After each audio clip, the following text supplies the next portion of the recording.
It's Wednesday night, and that means it's time for the Lamar Thomas Show, featuring the greatest receiver in the history of college football. Just ask them, Lamar Thomas. I was born in Ocala, Florida. I moved to Gainesville to go to high school. Being recruited probably since the 9th grade, illegally, I might add, by the University of Florida. I still can remember Coach Solinger, Don Solinger, coming out to our practice one day. Here it is, this guy comes out in the University of Miami jacket, and I said, I can't believe that's Miami out here. And, you know, I wanted to go up and say, hey, I'm Lamar Thomas. And actually, I did walk up to him and I said, hey, Coach, I'm Lamar Thomas. And he said, I know. And that was the start of my relationship with the University of Miami. Patton, another good block, and Toretto lays it out.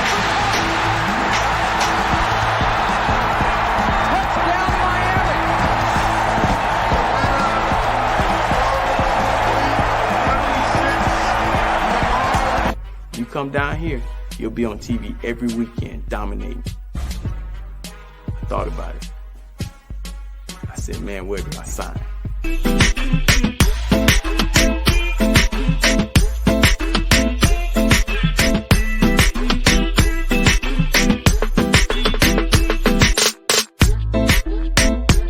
My mom, on Saturday mornings, I would wake up and she'd be holding my hand. I thought she was the weirdest lady in the world. But she was holding my hands and she would be rubbing them and saying, one day these hands are gonna make you a lot of money. She was smart.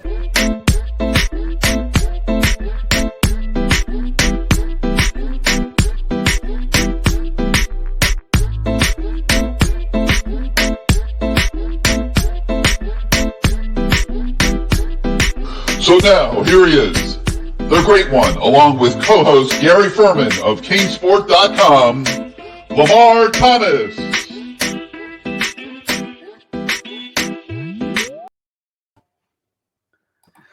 Lamar, I'm watching those highlights, and I'm watching how easily you catch those footballs, okay?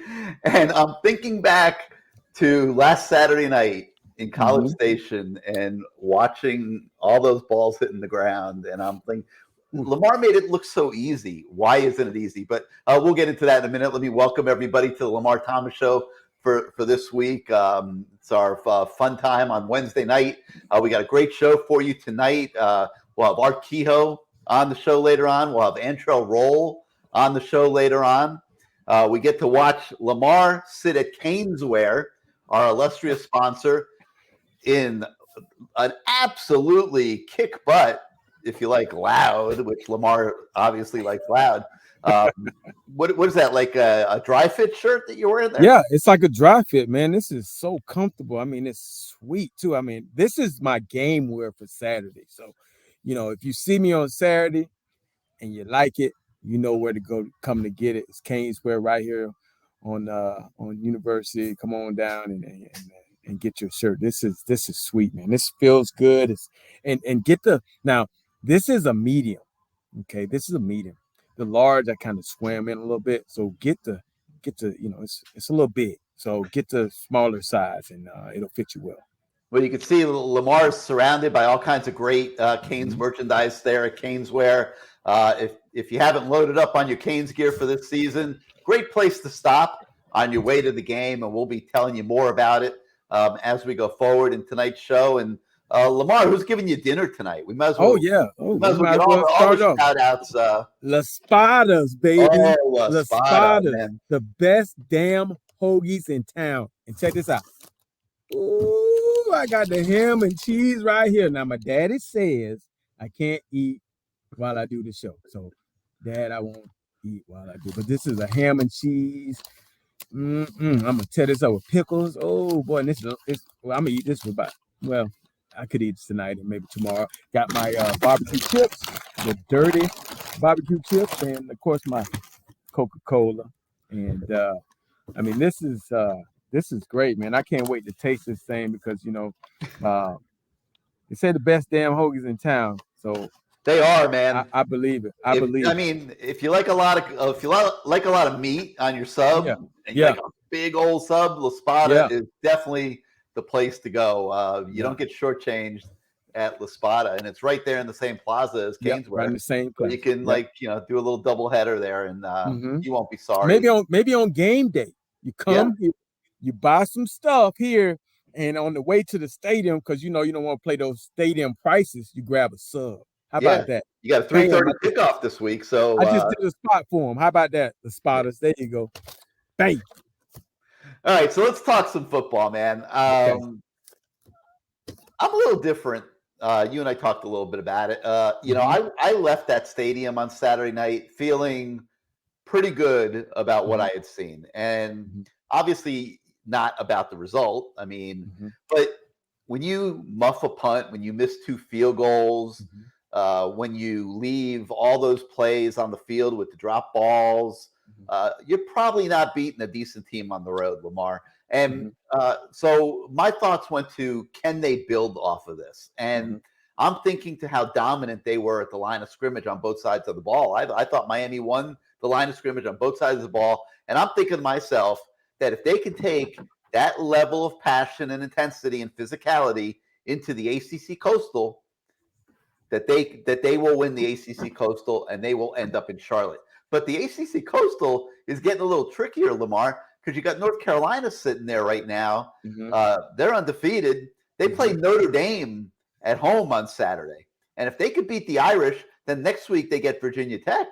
I mean, there's a chance that North Carolina comes to South Florida unbeaten, and that becomes a huge football game.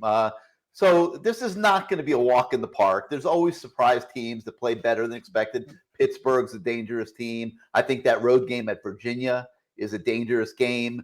But if Miami plays with the passion and physicality that they played with at Texas A&M, I think they got a chance to win every single game in the ACC that they play. And then we'll see what happens when they go to Clemson. You know what?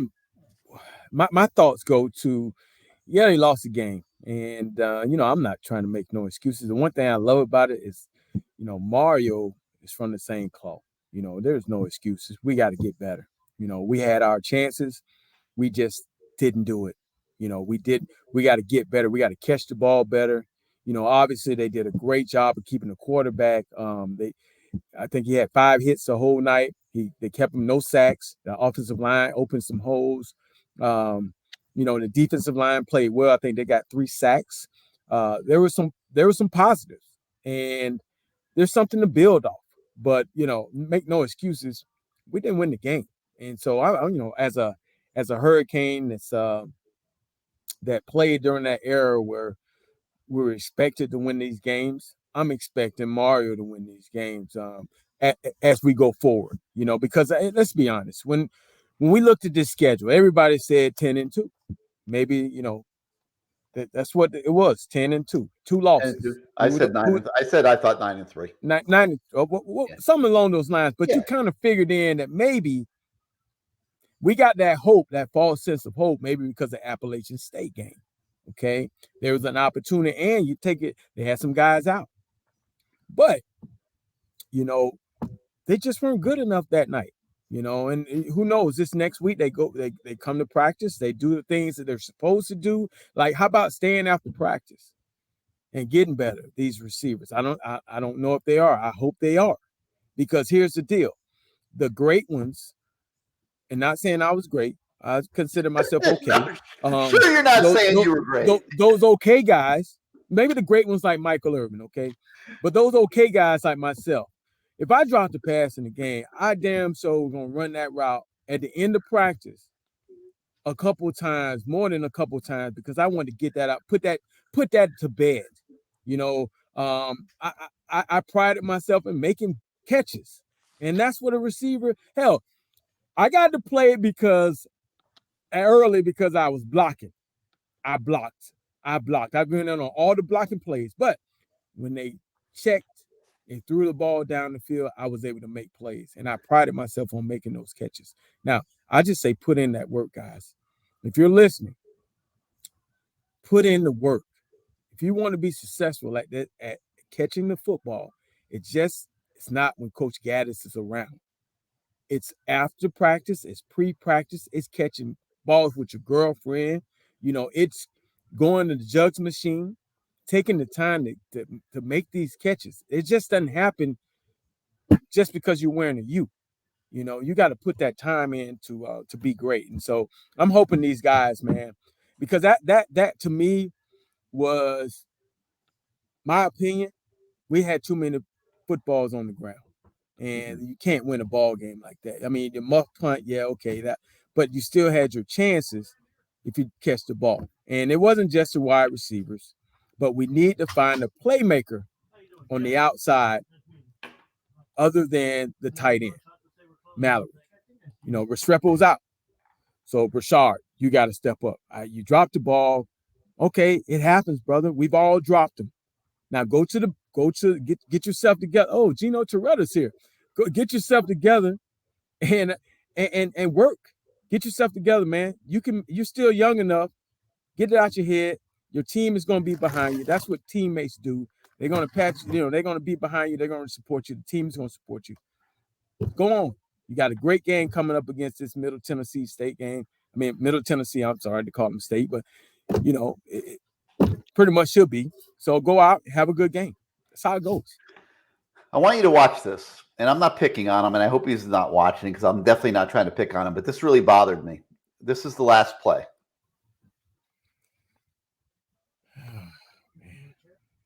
Yeah. Right through his hands. Yeah. The game's over. Yeah. I didn't see any emotion, Lamar. I didn't see any. It was almost like, oh well, I dropped another one. And these guys have been dropping a lot of balls in practice too.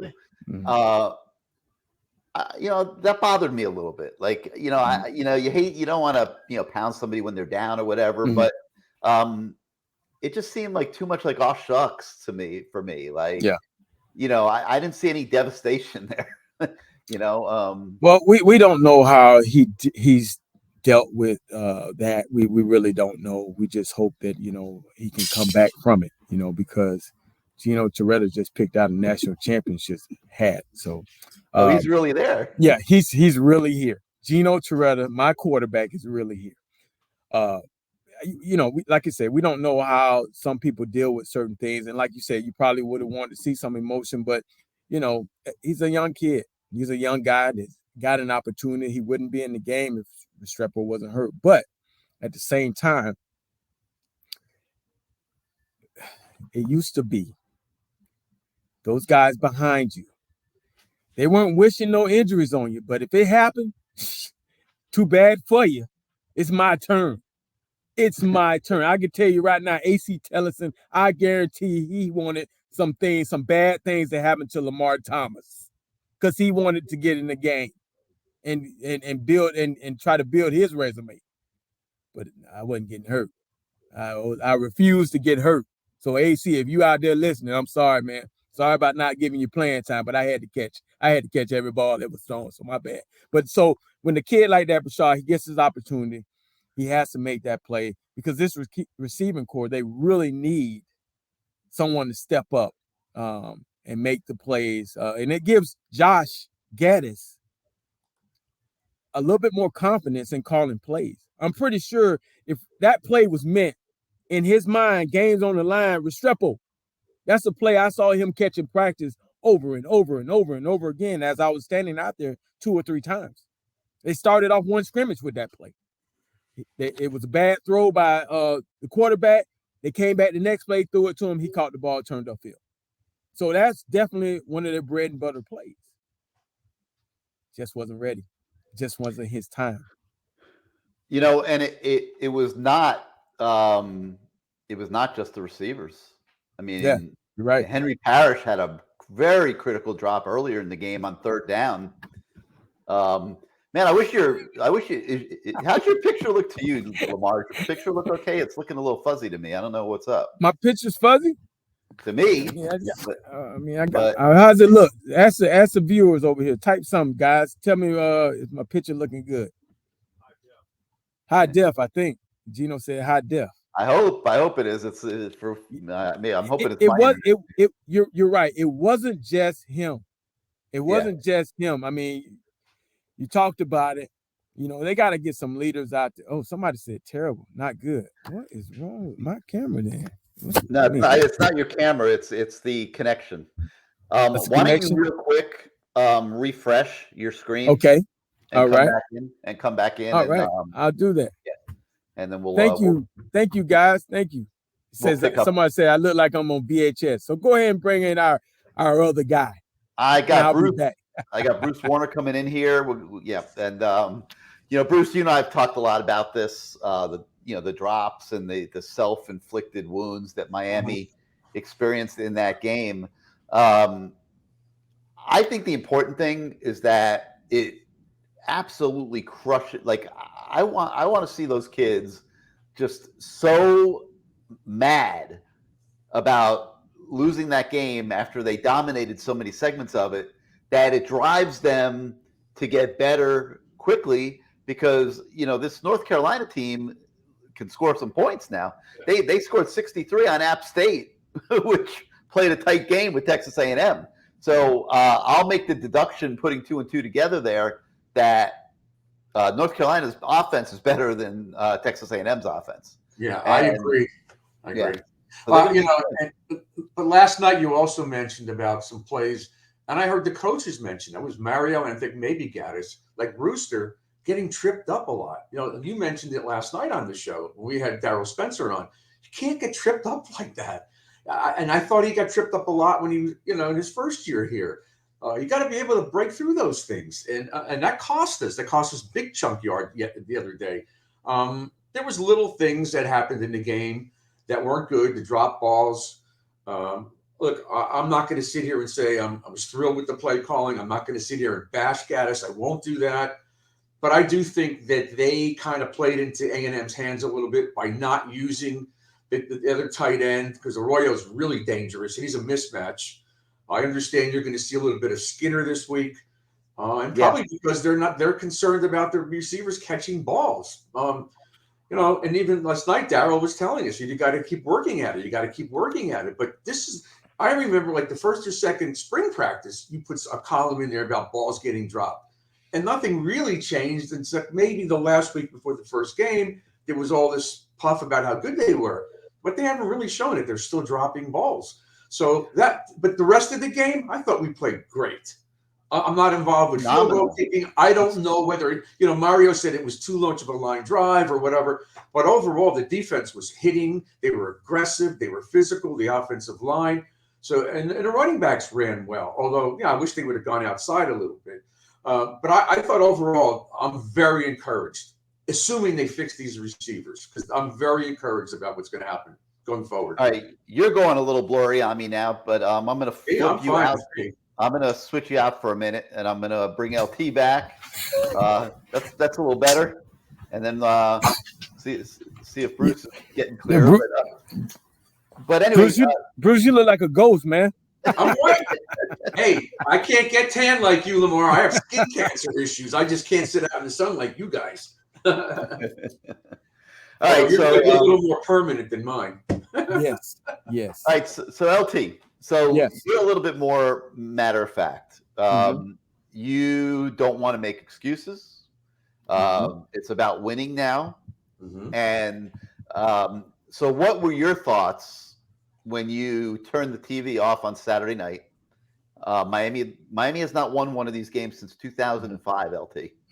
Okay, when they went to Virginia Tech and beat Michael Vick up there in 2005, and I'll put an asterisk next to that because that wasn't a true national game because it was a conference game. And so you think it's time to start winning these things and not looking for moral victories.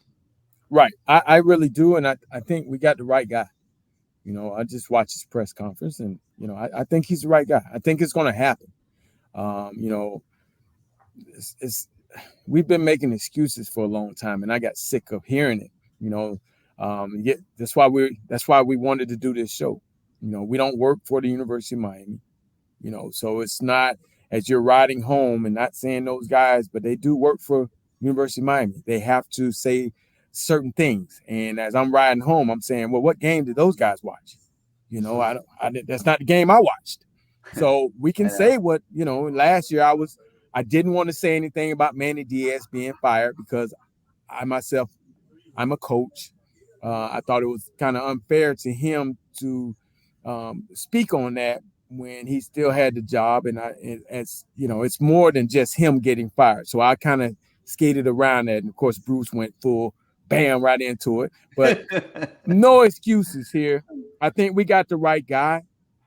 And they're going to get it together. I think he's going to go to that practice field and say, hey, guys, not saying you want to drop the ball, but you got to catch the damn ball, okay? You catch the ball, we might have a chance to win this game. And not just the receivers. It wasn't the tight ends. The tight ends have played. They were rock solid. Really, really good. They need to build a lot more passing game around those two guys. They have played really good, those tight ends, man. You might have to go to two, three tight end sets because, hey, you know what? You split those guys out. Some of them can run like wide receivers, and they're mismatched, bigger bodies. So you could go to that. I really believe this guy is putting it on those guys in a way. He's not trying to kill them because Jimmy was different. Jimmy was more we were afraid of losing. We didn't want to lose because it was Gino started laughing. We were afraid of him. We were afraid of what could happen. I mean, he couldn't hurt us, but he could hurt us. How does Jimmy Johnson react to this? We'd still be running right now. That damn 10-minute run, Gino, that 10-minute run turned into 30 minutes, maybe it was 12 minutes. Yeah, it turned into about 30 minutes. He would start it over. There were a lot of things he would do. We just, and then when Coach Harrison came in, we kind of carried on the tradition. Coach E was a little different, but it was the leadership part of it. We didn't want to let those guys that were not, that had graduated, that had gone on, we didn't want to let them down. So, and that we got more calls from the Tolbert Baines, the Melvin Brattons, the Alonzo Highsmith after loss, Benny Blaze just ripping us. I'm talking about absolutely ripping us, saying if I catch you in the club, I'm going to choke you, I'm going to punch you in the chest, all this. You were afraid, okay? So it was different. It was really different. Obviously, you can't do that type of stuff now. If I went down there and punched a guy, I'd probably be going to jail. So can't do that type of stuff. So, but I really believe Mario. I believe in him, and maybe I believe in him because he was there during the time. And not saying Randy Shannon wasn't. Not saying that Mark Richt wasn't there during the time. I know Manny wasn't, but I just think that he's going to make it right, and we're going to get better. That's why Josh Darrow had a tweet, and I wasn't trying to throw shade at Josh. I just said, hey, no excuses, man. We lost the game. Miami, let's get better from here forward. Okay, let's what we did. These are correctable things. I really believe catching the ball is correctable. You got to get those guys more. They got to get more confidence. Yeah, they can't be walking around with their heads down. They got to have confidence, and that's what it's all about. Confidence in catching the football. It comes from what you do in practice, and if you allow them to drop that in practice, and there's no. I used to make my guys do push-ups right after. I mean, and one guy, Lynn Bowden, he did push-ups in the game after he dropped the pass, during the timeout. That's why the Orlando franchise of the XFL isn't going to have any receivers. Yeah. Hey, it's Lamar, all about confidence. Go ahead. It's funny you say that because last night we had Daryl Spencer on. He said the exact same word, confidence. Confidence. You got to have confidence, man, and it means a lot. I learned this in coaching. Most of the really good coaches, and I would say Bobby Petrino, okay, he's not calling a play in the game that he did not see work in practice. It might be the greatest call ever, but if the kid dropped it, why are we going to run that play in the game if they don't have confidence in it? Mm-hmm. A doubt, some type of doubt. So we had perfect Thursdays. Everything had to be perfect. No balls on the ground. Wow. That's carried over to the game. So in their mind, as they're driving to the game, they're already saying, hell, we're going to kill these kids because we were perfect on Thursday. Right.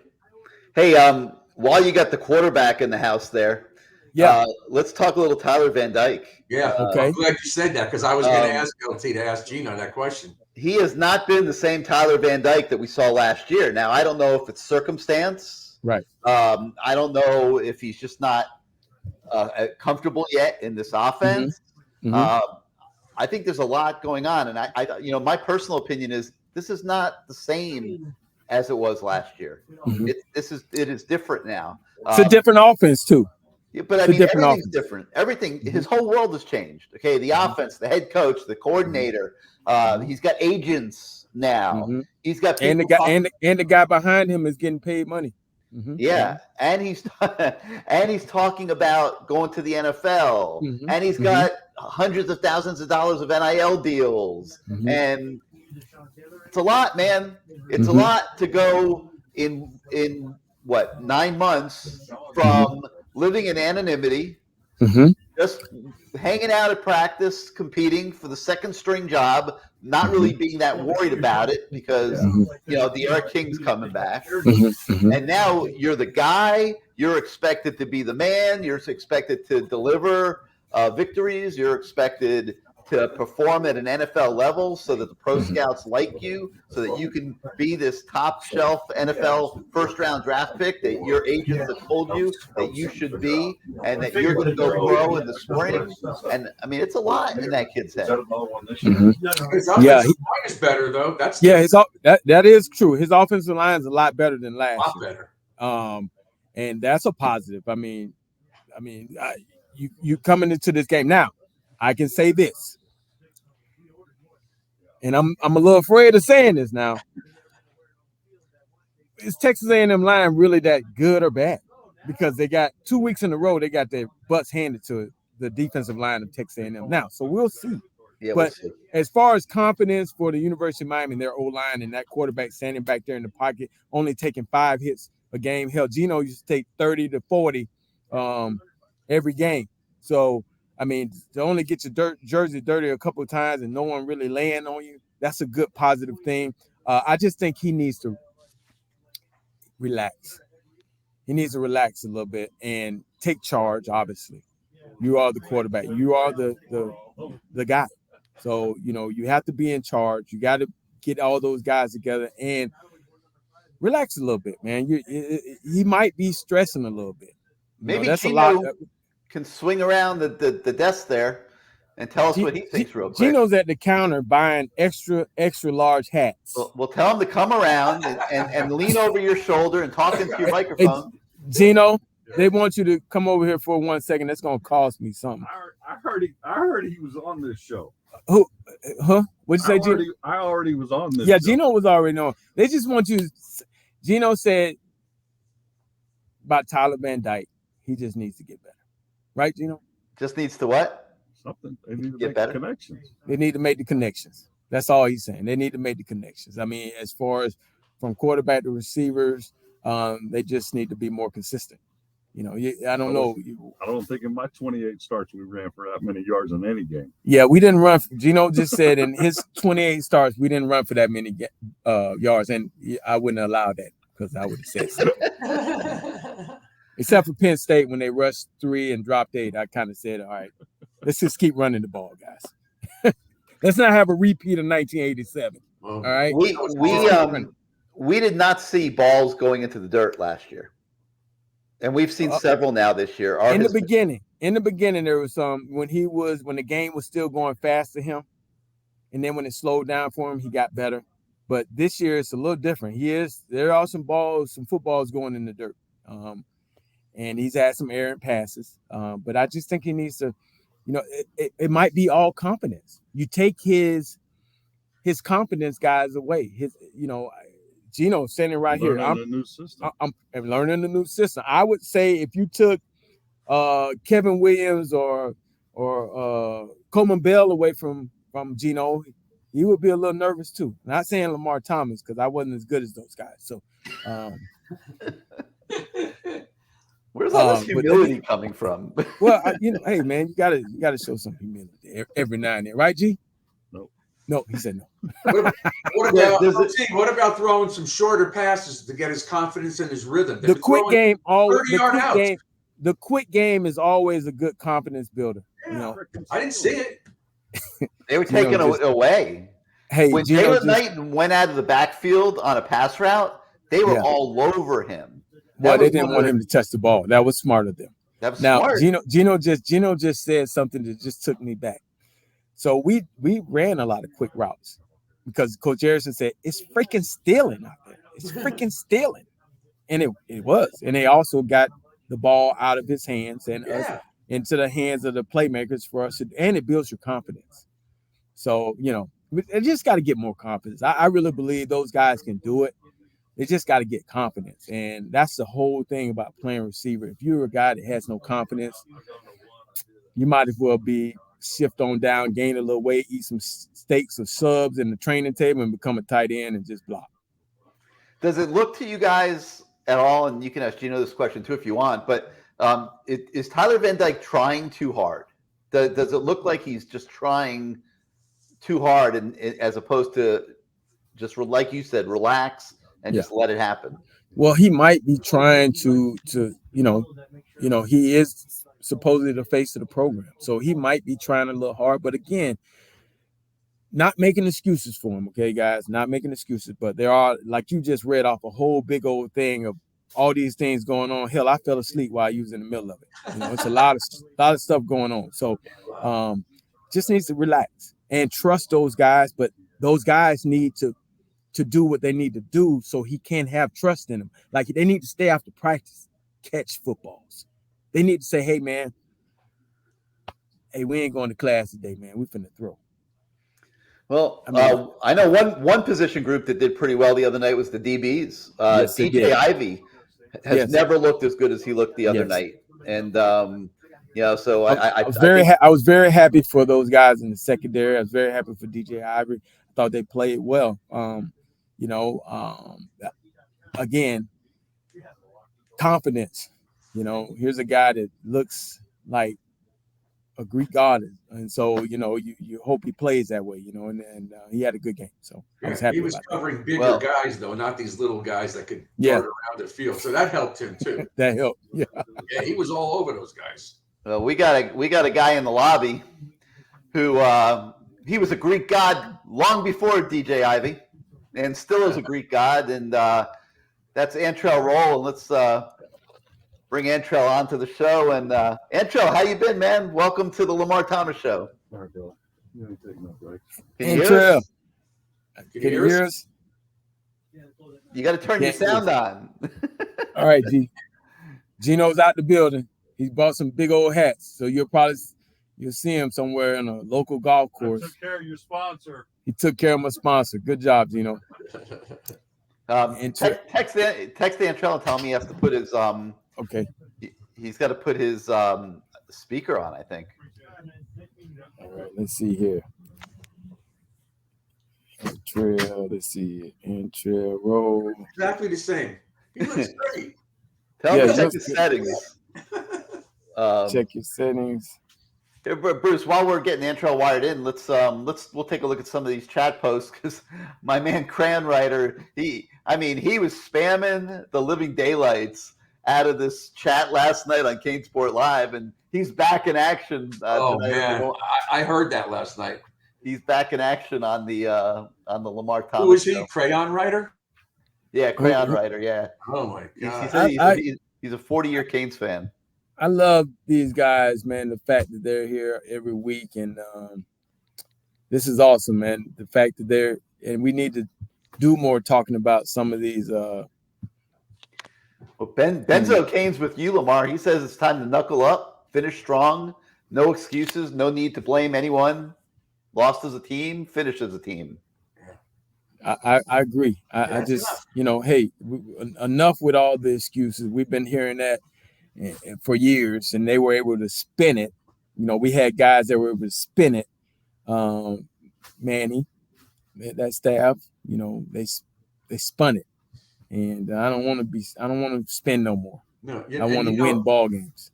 And Gary knows this because he's out there.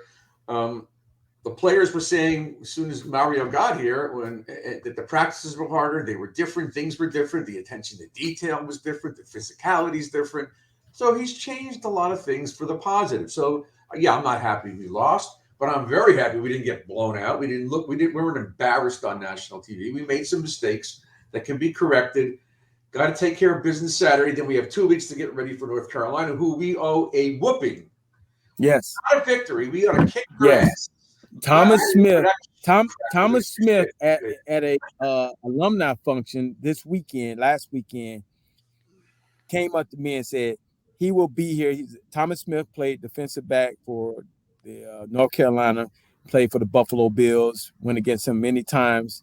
He told me how they got a suite and they're going to kick our butts. And I said, bet it up. Let's bet on it. Yep. So the winner or the loser of that game will have to wear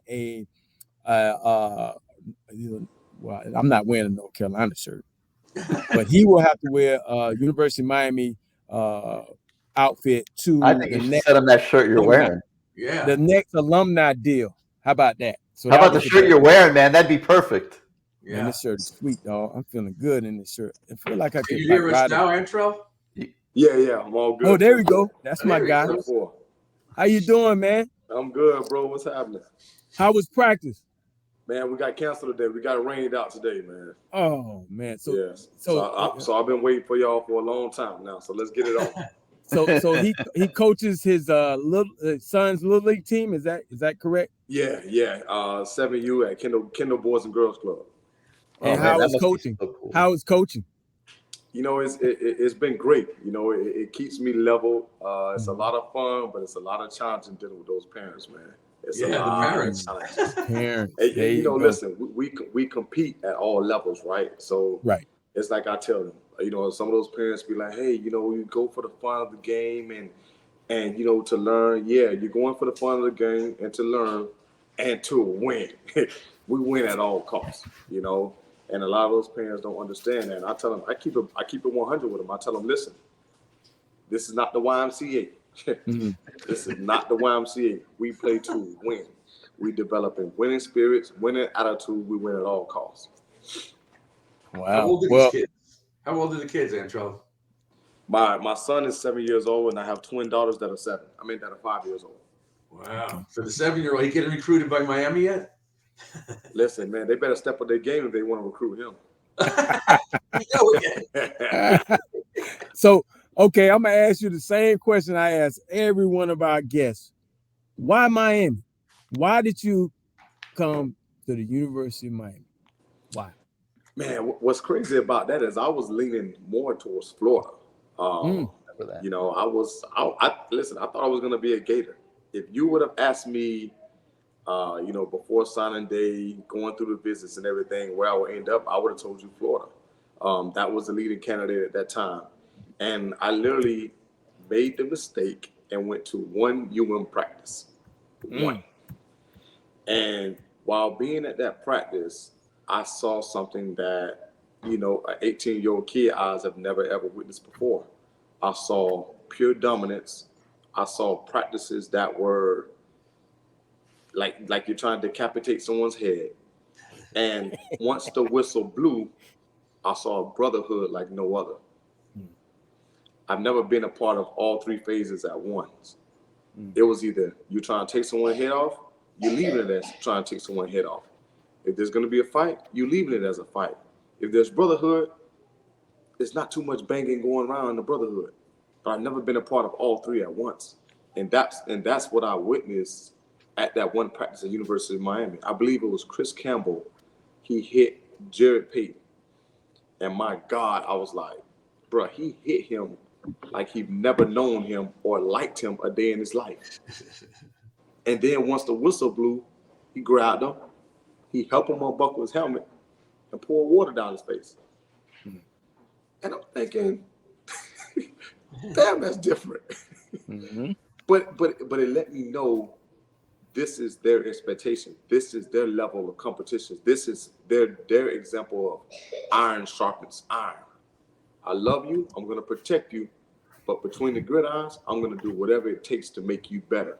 And I knew at that moment in particular that's where I needed to be, and that's what honestly changed my mind. You didn't see that in Gainesville when you visited. You didn't see that.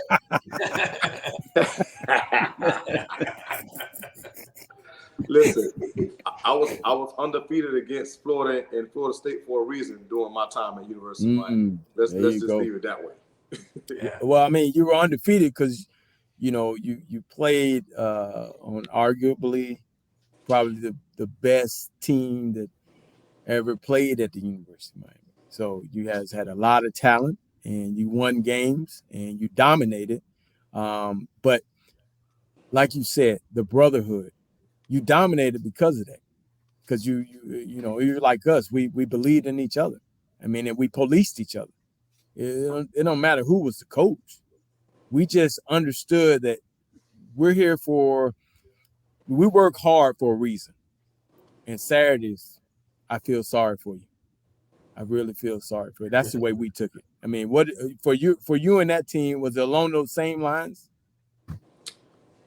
I think you said it best when you said we policed each other. We had a great group of guys that were our coaches, that were our leaders. You had guys like Ken Dorsey, Jeremy Shockey, Ed Reed, Mike Rump, like the list goes on, and they weren't going to accept anything other than pure excellence and pure effort.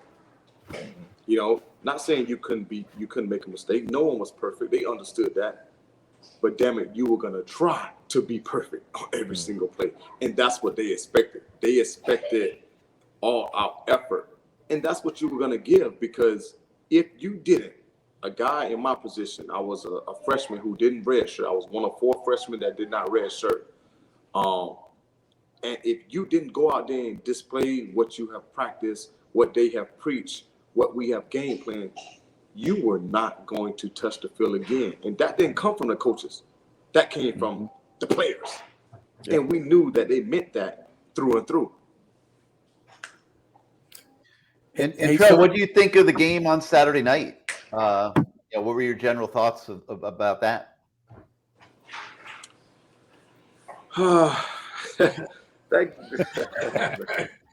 That tells it all, Antrell. That page tells it all. You don't have to say anything. It's unbelievable. People can look at that game in a couple of different ways, and I look at that game as, the mistakes being made, very immature and selfish mistakes. Offensively, you're in the red zone numerous times, and you just cannot punch it in. Does that go to play calling? Does that go to execution? Does that go to the dog and the grit? I mean, damn, you put me in the end zone, and I don't even play offense, but you give me 6 and 7 possessions in the end zone. Damn it, I'm gonna get in there one. You know what I'm saying? Just for my will and my attitude alone, like I'm gonna find a way to punch it in, and it just couldn't seem to get it done. I mean, and Texas A&M was depleted 4 defensive backs at that time. Come on, man, you mean to tell me? Hey, LT, you mean to tell me, hey, not their first team guys, but their second team guys gonna stick LT? Man, ain't no way in hell. No way in hell. Right, that was a lot of substitutes in that game. Yeah, I forgot. Absolutely. Yeah. Yeah. So, I mean, with that being said, it's I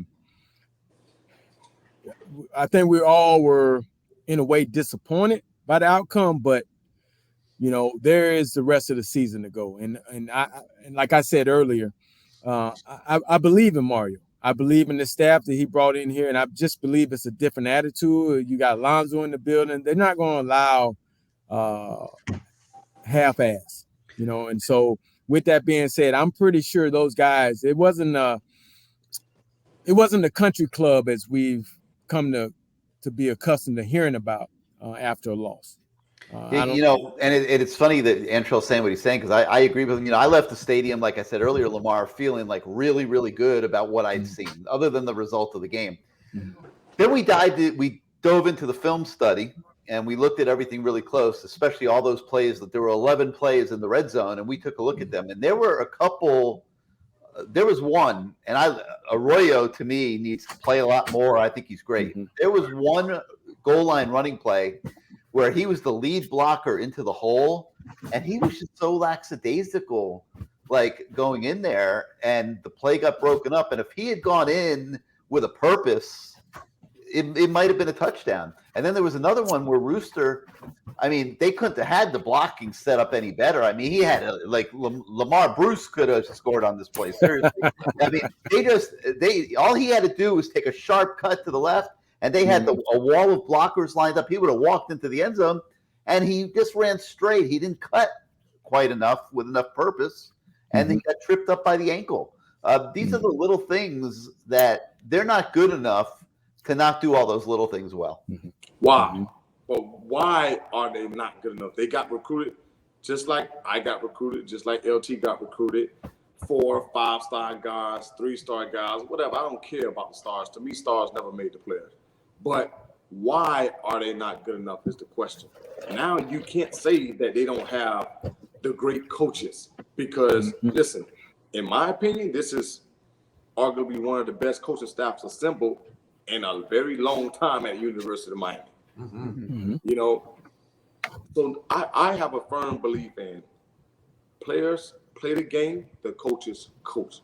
That means the players, you got to get your butt out there and you have to execute. You have to find the will and determination to get it done between the white lines. Like, I'm tired of hearing about the coaches. I'm tired of hearing about the Manny Diaz, the Randy Shannons, the Golden. I don't care nothing about those coaches. Damn it, give me the players on the field. Because in my time, the coach can tell you one thing, but the players said another. I was listening to the players. I wasn't listening to the coaches. I was listening to the players. Yeah. So we keep talking about coaches, but damn it, the players are the ones out there executing and playing the games.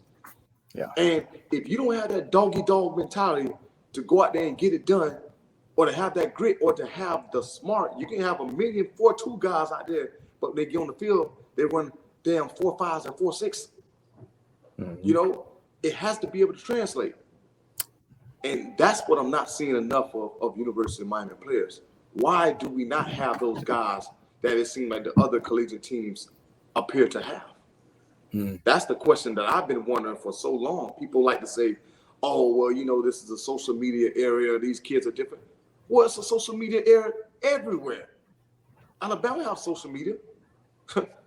Ohio State have social media. And their market is way bigger than University of Miami market is right now. So their distractions should be way much more significant than the Miami distractions now. What are the excuses? It's too many excuses. That's my answer. That is a great point. Like if you said to me, I mean, we cover this team like crazy, and if you said to me, who are the dogs on this team? Like who are the guys that just are not going to accept losing? And you know, I mean, I think James Williams tries to be that kind of player. I don't know that he doesn't have the resume of an Antrell Roll just yet, you know, of a Sean Taylor, Ed Reed. I mean, they don't have guys like that. They don't have impact players. They don't have guys that the NFL scouts are sitting there saying, we're taking him in the first round.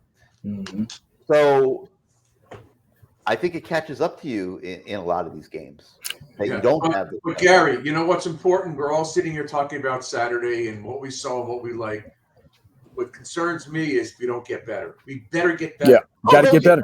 We have to get better. If we keep seeing this, then I'm going to be really nervous. So I get better. What happened Saturday, but I'm not going to keep accepting it. I think that's what Lamar was talking about, and Antrell, and Gino. Right. Well, I think that, you know, they have to continue to develop this talent, to continue to develop. I think a lot of times if we've seen guys come in, they 4 or 5-star guys, did they get better? I don't think so. They're just guys. I mean, and it showed. I think this staff, and they spent a lot of money on this staff. They got a lot of guys that have developed a lot of good players. I think over the time, like you take this game, and you get better. I'm just saying, I'm thinking they're going to get better. That's just my opinion. Just because, again, Mario is one of us, and he's very passionate about this thing, and I'm sure he has that staff. They've been working hard since he's gotten there. So, you know, they got to continue to work hard. And like you said, he put some of it on the staff too. He said, we got to get better. We have to get better. Staff-wise, we have to get better. Game calling, we have to get better. All these things, we got to get better. And I like hearing that because it's not we're spinning it any kind of way. We got to get better, guys. That's it. You know, when you have coaches at this level, and you guys can talk about this, you see improvement very easily and quickly. And I'll use DJ Ivey, who I know you know pretty well, Antrell, I'm sure. And he was a whole different player out there the other night. Like he played his best game in the University of Miami uniform that night. And you know the thing about that is DJ Ivey, in my opinion, possesses all the tools. I mean, when you look at this guy as a prototypical corner, I mean, the scouts are literally going to drool at him. Size, speed, strength, arm length. I mean, he's a receiver's nightmare. I think that his only issue has been how to play the next play. You know, and for a cornerback, that's extremely hard to do, but it's also very, very important to do. You have to have amnesia. Because if you constantly dwell on that play before, you're going to find yourself as a lost cause. And I think that has been DJ's MO since he has stepped foot in the UM uniform. You know, he played as a youngster. You know, sometimes he got a lot of passes caught on him, some deep passes caught on him. He's trailing a lot. His technique seemed to be poor, but you're still in it. You're still in rotation, dude. You got to find a way to overcome that. And, you know, to add injury to insult, I think what I honestly feel is an issue is when I played at University of Miami, and maybe Lamar can attest to this, our backups, listen, our backups were first-string starters on anyone else's roster. Would have been a first-string starter if I wasn't there on that roster. So you couldn't play injured. You couldn't sit out 3 or 4 practices. You miss a game if you want to and let that dude behind you come and catch 2 interceptions. They're going to write your ass off. And that's just the reality of it. And if you're a smart player, if you're a cerebral player at any point in time, you understand how the game works. You understand that, and you take that into accountability, and you take that into your play each and every down you line up on that gridiron. I was not going to let my backup, take any reps while I was in the University of Miami. You hear me? I just said that. Yeah, I wasn't going to let him get no reps. But Trill, he should have confidence after what happened on Saturday. He should be going into these games going forward loaded with confidence. I agree with you 1,000%, and I think that it will because, you know, no, he didn't have interceptions. No, he didn't have game-making plays, but he made the plays that he needed to make. Right. And as a corner, listen, when you get your hand down that ball or you squeeze that coverage or you hug it on that dig route and you able to get your hand across, listen, that's what you need. That's what you need. At my time at University of Miami, I didn't have a whole lot of interceptions, but I locked stuff down. Please believe I did that.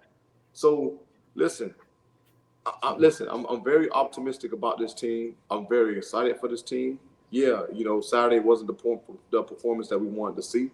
But I do believe that they're going to get better. I have a lot of confidence in this team. And what I do see in this team is I see a team that is willing to fight to the very end. Win, lose, or draw, whether it was ugly, pretty, you know, dissatisfied, whatever you want to call it, they still fought to the very end. They weren't successful, but at least they fought to the very end. I'm seeing a little bit of different, you know, a little go-get-em over a little bit more. And Trell, you had a great career. I mean, you won a national championship on that 2001 team. You won a Super Bowl. I mean, you know, I never got to win a Super Bowl. So what's the difference in those type of deals, winning a Super Bowl and winning a national championship? Tell the viewers, because we never experienced it. But what's the difference you would say in those? For me, the biggest difference was when I won a national championship, I felt like I was a part of the team, but it wasn't really my team. You know, I was the baby of the bunch. You know, that was Reed, Field, that was Mike, that was their team. You know, I just happened to be a part of it. I was happy to be a special teams guy. You know what I mean? Get in the game every now and then, make sure you handle business. But on an NFL level, I felt like that was mine. Like it was all mine. You know, I wasn't jumping in on someone else's bandwagon. I wasn't just a part of it. I felt like it was mine. Like that was the hardest thing that I've ever had to endure in my time of playing football from the age of 6 years old. The reason why I say that is because I had so much on my plate. You know, myself in particular. I know a lot of other guys had a lot on their plate, but myself in particular, my defensive coordinator asked me, listen, if this is too much, you tell me and I'll take some of the load off. But me being the guy that I am, you know, who feel that he can master anything, I told him, no, it's not too much. But our defense had a game plan. The whole front sheet was covered. My game plan was the whole front sheet covered. You turn it over, the whole back sheet covered. You know, we playing against the GOAT at that time. We playing against the man himself, Tom Brady. So for me, it was a very overwhelming feeling. It was a very satisfying feeling. And listen, after the game, you know, everybody else was partying, drinking up something, you know, just enjoying the festivities. I was hoarse. I couldn't talk. I didn't have another down left in me. I think that was the first time ever in my life where I can honestly say that I emptied the tank. Like I literally emptied every ounce of fuel that was in me. And I went up to the bed and I went to sleep, and it took me 2 days to really, you know, let it sink in and enjoy the moment and capture. Listen, you just won a Super Bowl, dude. Like, you know what I mean? And listen, it's the best feeling in the world outside of having my kids, hands down. Wow. Man, that's as I sit here and listen to you, man, that, you know, for a lot of us that played the game, you know, that didn't get that opportunity, you know, I can only imagine there's no greater feeling, because we've all, as a child, you know, you're sitting there, you're having these dreams, you know, you're saying 3 seconds on the clock, you want to catch the game, win a touchdown in the Super Bowl to win the game. You want to hold that trophy, you know, you want to sit there after the game and just reflect, and it doesn't happen. So to hear someone that I know actually explain it, because I always ask guys that, man, because it's what we as kids, we dreamed about. When you start playing the game, you know, you dream about being in the biggest game there is. You know, obviously the national championship was awesome, but that Super Bowl, you don't grow up saying, you know, at 6 years old, oh, I want to play in the national championship. No, you're talking about the Super Bowl, because that's the game. That's the pinnacle. And Absolutely. that's the pinnacle, correct. And, you know, obviously for the guys like myself, we got the national championship. Oh, it was awesome. You know, you have that feeling of you're after the game, you're sitting there trying to reflect, going, damn, I'm on the best team in the country right now. No one can doubt that. But to say I'm on the best team in the world, a world champion, because that's what it's called, right? The world champion. Hey, Lamar, coming from 9-7. Wow. We were 9-7. We were 7-7 going into our last 2 games of the season. But your defense really put it to Tom Brady, because I'm a Giants fan. I grew up in New Jersey, so right. I love that game. That was awesome. I just love watching you guys twice. Oh, you weren't there the second time, but twice you beat them guys. And that's the thing about it. Like, if you ask me, were we the best team? I will tell you hands down, no, we were not. But one thing I will tell you is that we were the team that I think believed in each other the most at that particular time. And what I saw, and understand me when I say this, what I saw going into the Super Bowl, going into the last 2 games of the season and throughout the playoffs, is the most unselfish team that I've ever been a part of. You had guys that were designated to play certain positions that were literally giving up the rights to those positions to go to a different position in order to help the team. Wow. We saw guys who were literally injured, beat up, bruised. Come Wednesday, there was no one on the sideline riding that bicycle. We were willing to get it at all costs. And it honestly scared me, because the week of the Super Bowl, that preparation was the fastest practice I've ever been a part of in my life. And it scared me, because the practices were so crisp and they were so sharp and they were so perfect on both offense and defense side of the ball. I felt like we were peaking way too soon. You know, I felt like we were peaking way too soon. You know, I started getting in my own head. Right. But throughout the course of the game, I realized that we weren't peaking too soon. We were peaking right on time. Yep. And there it is. It's set in stone. And this didn't hurt either. That helmet catch by David Tyree. That was absolutely incredible. That was the first one. I wasn't a part of that one. You were in the second one. I was the Mario Manningham. On the sideline pass. The sweet tiptoe on the sideline. Yeah, that was awesome. Wow. Hey, Antrell, there were a few times in your career where you moonlighted as a punt returner. I remember back in 2003, you were returning punts for the Canes. You had 13 returns. You averaged 15.6 yards per punt return. In the league, I think it was 2009 and 2011, where Arizona and the Giants let you return a few punts as well. So you understand punt returns and what goes into it. Now, watch this play from the other night and put yourself put yourself in Tyreek's shoes and tell us what happened. Oh, man.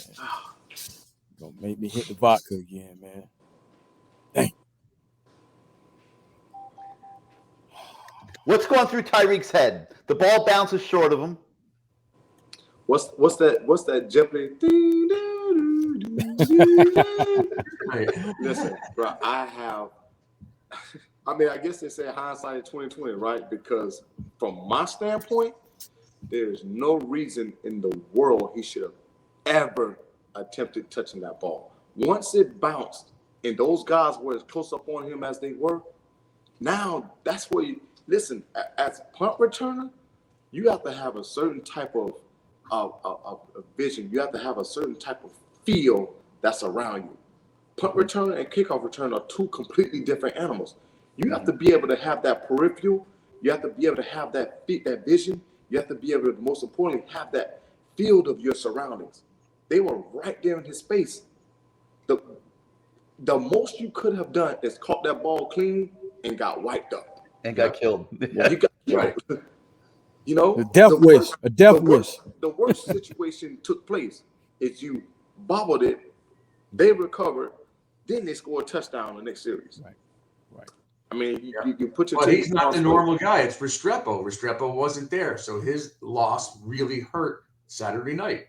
Catching the ball, being the safety valve for Van Dyke, and then that muff punt, but it really hurt us. But Tyreek did it at Georgia, and he did it here last year some, and this isn't the first time. And he's a great kid. I mean, just a super. I don't know if you've gotten to know him at all. He's one of those that I would honestly consider one of the dogs on the defense. Yes, me too. I truly believe that. But he made a bad decision, a bad play, and it did cost us. But with that being said, we also had ample opportunities to punch the ball into the end zone. Correct. So was his play costly? Absolutely it was. But I don't blame the loss of a game on him. And I'm not saying that's what we're doing. I'm just clarifying. Hopefully he learns from that mistake, because I think he can do damage back there at punt return. And he is definitely one of the dogs on the defense side of the field. Yep. A lesson learned. We all had to learn those valuable lessons sometime at some point of our career. And, hopefully he's able to have amnesia and shake that off and move on to the next game. Did you ever have a situation like that as a punt returner where you had to make that same decision? No, not really. Listen, if I had to make a decision like that, there was no decision. There's no decision. I'm just keeping it real. There's no decision for me at that point. It's funny as hell. We were talking to Keyshawn Smith a couple weeks ago, and he said, "I will do anything for this team, but don't ask me to return punts." He's like, there is no way I'm doing that. What is it like to be a punt returner? It's a different ball game. Listen, it's like I said. If you don't have that feeling of your surroundings, in that area, you have to be able to. For one, you have to have great concentration, great eyes. Great skill set where you're keeping your elbows tight where the ball can't go through. You have to secure that ball, and you must look that ball in. So if you before you run. Right, before you run. So if you can't glance up and look at those flies and see, okay, you want to glance, boom, as soon as the ball kick, you want to track the trajectory of the ball, look at those gunners and see where they are. then get your eyes right back to the ball and get yourself in position. You know, you always want to run forward. You never want to run backwards. And listen, if you can fair catch it, fair catch it. If you have a little bit of wiggle room, let's get jiggy with it. You know, that's how I approach the game. But you're saying once it hit the ground, you would have just let it go. In the situation where those guys were close to you, as opposed to absolutely. There's nothing you can do at that point. Right. He really didn't have much to think about. He should have just let it go, and that's the end of it. I would tell my punt returners, I said, hey, man, it hit the ground. We're going to lose some yards, but I'd rather you lose some yards than we lose the ball. Yep. So it is what it is. They can yell at you. They can yell at you when we get to the sideline. What the hell? We got to start off at the 8. We got to start off at the 6. Would you rather him fumble the ball? Leave him alone. So, but Antrell, man, we definitely appreciate you coming on tonight, man. And you know, I think I wanted to say this to you. People always ask me, they say, like, who's one of the most important persons in your phone? And I think we both can attest to this. I say, well, you might have this guy, but I got a dude that went to space, Michael Strahan, in my phone. So it ain't nobody bigger than that, dog. You know what I'm saying? Hey, listen, Mike is that dude. That dude. Mike is definitely that dude. Yeah, man. I'm so proud of Mike, man. Mike is on everything, everywhere, and he's doing it, man. Yeah, he is. He is doing it. Well, again, man, you look exactly like you did 20 years ago, my friend. You really. I mean, I saw you when Stephen McGuire got inducted into the Hall of Fame. You were there. Vince was there. Russell came to see you guys. You look exactly the same. Hey, man, don't you know the saying, black don't crack, baby? We just get gray, though. You know? Black don't crack, baby. Appreciate it, Antrell, man. Hey, good coming out, man. We'll see you. Good seeing you, Antrell. All right, take care. You well, man. All right. All right, let's take a moment, Lamar, and let's hear from Caneswear for a minute. Welcome to Caneswear. Family owned and operated since 2010, Caneswear has all latest merchandise for the Miami Hurricanes, Miami Dolphins, Inter Miami Soccer, and more. Come visit us at our store in Davie on University Drive, just south of I-595, or online at Caneswear.com. Caneswear, the spot Miami fans shop. Oh, I like that commercial, man. It's nice. Yeah, it's great. That's a nice commercial. They did a great job on that commercial. I really want to do a great job on this sub right here. I know. I was just going to mention that sub. Spotters. I want to give them a shout out. Looks like a big white football. Yeah. And NLT. Yes. How about the law office? Oh, the law. No, where my wallet at? Yeah. Hold on. You got, you know, well, you know, let's get Bruce law office first. Come on, Bruce. Let's see what you got, baby. Yeah, let's talk law for a minute here. Yeah. Come on, Bruce. Want me to say? All right. So anyway, I'm a family lawyer. Most people know that. I have a lot of I got since last Wednesday. I have 8 new cases where the fathers are not seeing the kids, and it's wrong. It's terrible, and it's wrong, and a lot of it is spite work by the women, whether it's the wife, ex-wife, or girlfriend. But under Florida law, you guys, if you have a child out of wedlock and you're not seeing the child, you're not supposed to see the child because the mother, under this state's law, has all the time-sharing rights. You can be paying child support. Doesn't make a difference. You need to file a paternity action in the court in your county and demand an order of paternity, which names you the legal father of the children or child, and you get a time-sharing plan, a parenting plan that gives you, whether it's weekends, summers, whatever it is. But without that, not only does she not have to let you see the kids, she can move to Alaska if she wants, and there's nothing you can do. Your name's on the birth certificate, doesn't matter. If you have out-of-wedlock children and you want to see those kids, just call me, Bruce Warner, 954-258-2525. It's a very easy number, 954-258-2525. I'm in Broward, Dade, and Palm Beach County. I will give you guys discounts, whatever you want. Just call me up. Bruce, I need help. I don't have a lot of money. Just call me, and I'll help you guys get to see your kids. Again, 954-258-2525. Thank you, guys. All right, T, and tell us about the law office of Christine Rosendahl and what she can do for people that need legal help in South Florida. Well, I say this every week. You don't go out your house expecting to get no type of trouble, but things happen. So I keep this card right here in my wallet, Christine Rosendahl, because let me tell you something. She's a woman that is fair and she believes in justice. I'm just reading on her site right here. Let me tell you what it says. This was posted on December 5th, 2019 by Christine Rosendahl, Esquire, PA. It says the holidays can be both an amazing time to be treasured, but can also be filled with stress and anxiety. This tends to lead to arrests for a range of alleged crimes, including domestic violence, DUIs, thefts, and more violent crimes. Please know that I am available 24 hours a day for emergency circumstances to get you through the holidays and beyond. I'm telling you, guys, I keep this in my wallet. Her number's right down here. Her email address is right down here.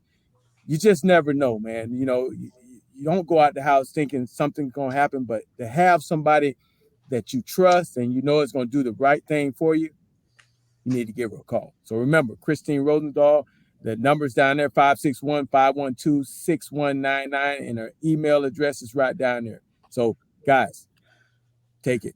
Keep it. All right, we're expecting to hear from Art Kehoe here shortly, Lamar. So let's talk about something positive. The physicality at the line of scrimmage that we saw the other night at Texas A&M, and your thoughts as you're watching the game, seeing the Miami Hurricanes, in my opinion, play more physical than we've seen in a long time. And that's what Mario said when he got here. He wanted to be a more physical team. So they're on the way. They're on the way. I mean, you got to say this now. It is an SEC team. That was an SEC team, okay? Make no boast about it. The SEC is a very physical conference. I coached in that conference. It is a lot different than the ACC. Not saying the ACC is not physical, but if you can take that type of SEC mentality and apply it in the ACC, it gives you a leg up. And I think that's what Mario is trying to do here with this team, to come in this thing, because if you're a physical ball club in this conference, you have a great chance on winning. And every time we play, the ACC plays the SEC, we find out about the physicality, because it's a very physical conference. And you got North Carolina. I'll use them as an example, coming in a couple weeks, and they're flying up and down the field. They scored 63 on App State, which only allowed, I think it was 13 to Texas A&M. I mean, that's like I look at that and I'm like, whoa, you're going to need to be physical in that game. You're going to need to take them out of their comfort zone by with physical play, and I'm personally expecting it to really show up that day in Hard Rock Stadium. Well, let's not forget about Middle Tennessee now. I'm not trying to forget about Middle Tennessee, but we can't forget about Middle Tennessee. I'm looking at what they got coming here, right? In the conference, and I don't believe that all these coastal games are going to be cakewalks. They never are, and I do think that the physical way that this team is playing, if they can bring that every week, it's going to do exactly what you just said, Lamar.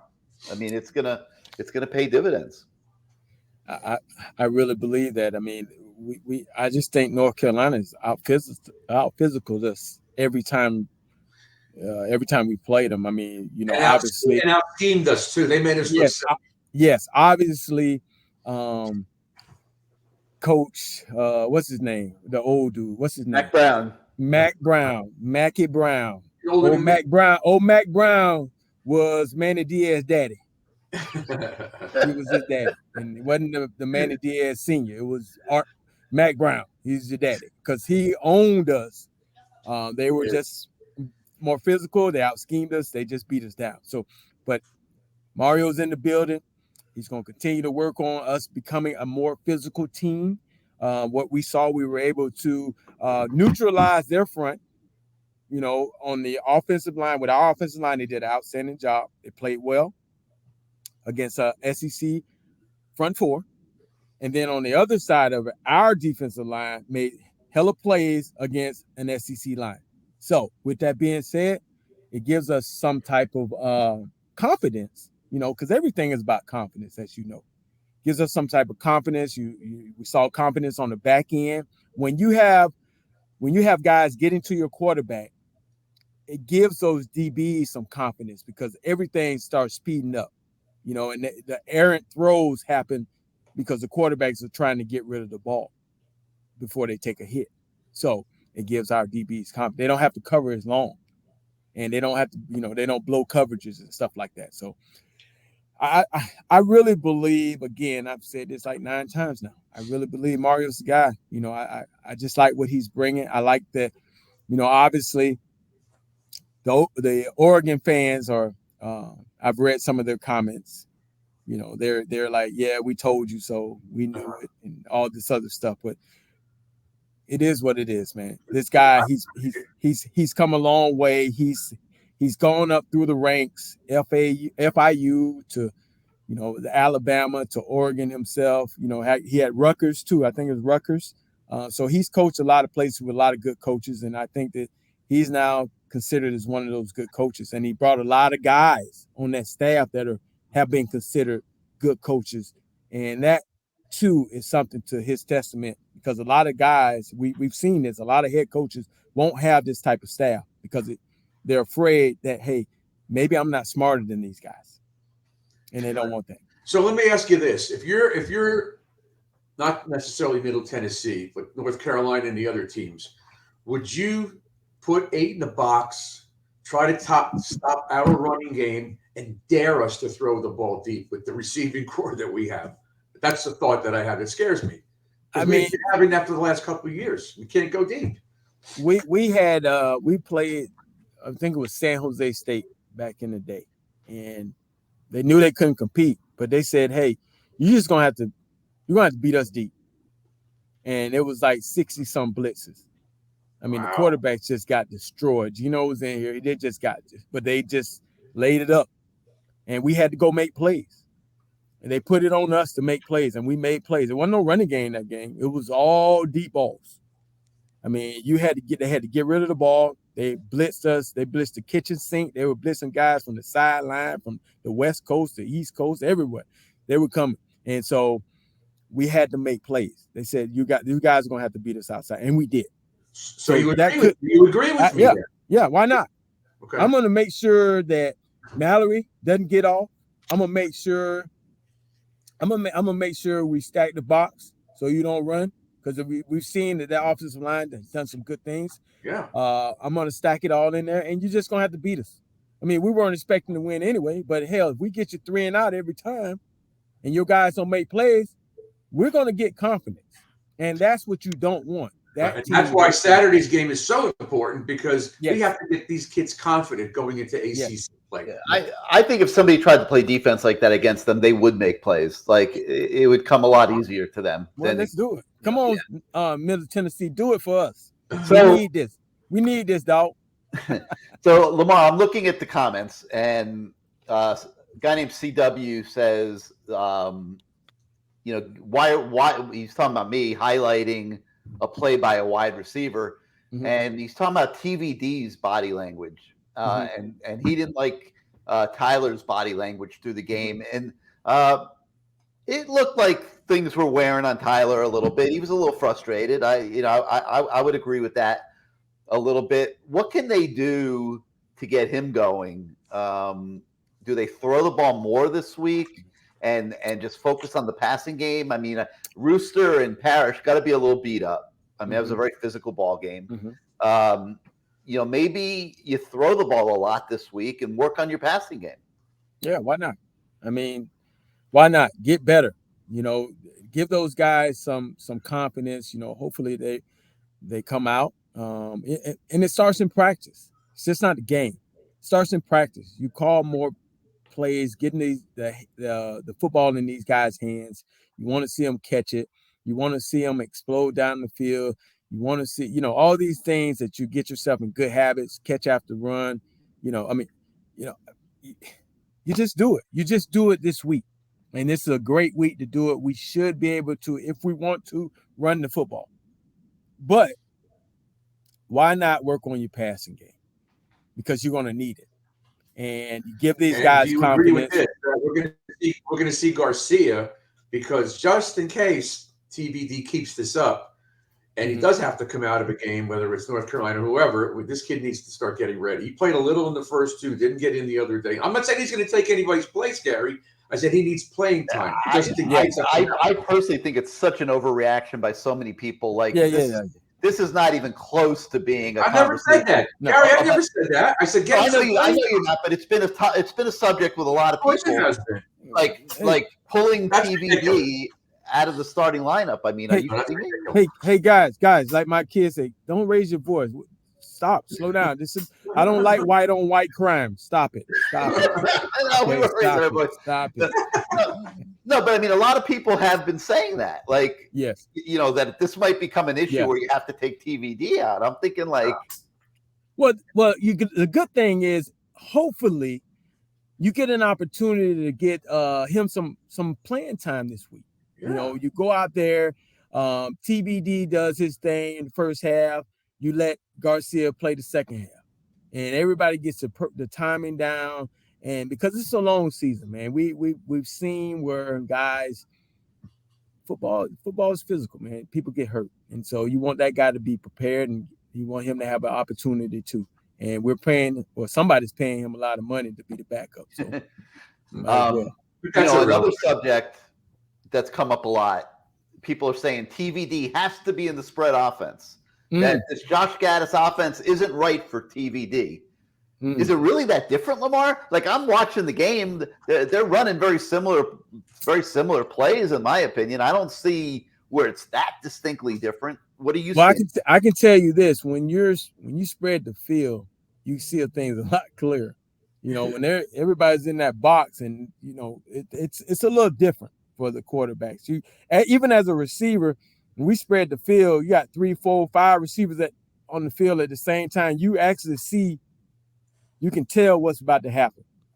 Things are spread out. You actually know where the mismatch is. You can tell, where the blitz might be coming from, who's rolling, where they're going to roll, which way they're going to roll away. You can tell. There's just a lot of things you can tell when the field is spread out. So it could be, because that offense last year was a lot more spread out. There was, we ran a lot of bubbles, which I got sick of seeing.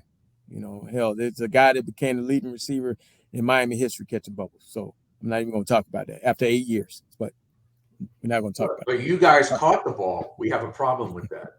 So if we spread the field, how good is it going to look when they keep dropping the damn ball? Can't have that.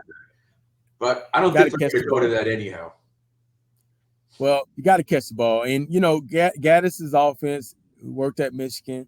And, we got to give it some time. So hopefully it works out. I think this will be a good game for it. Art Kehoe is calling me right now. So you guys go ahead and talk. All right.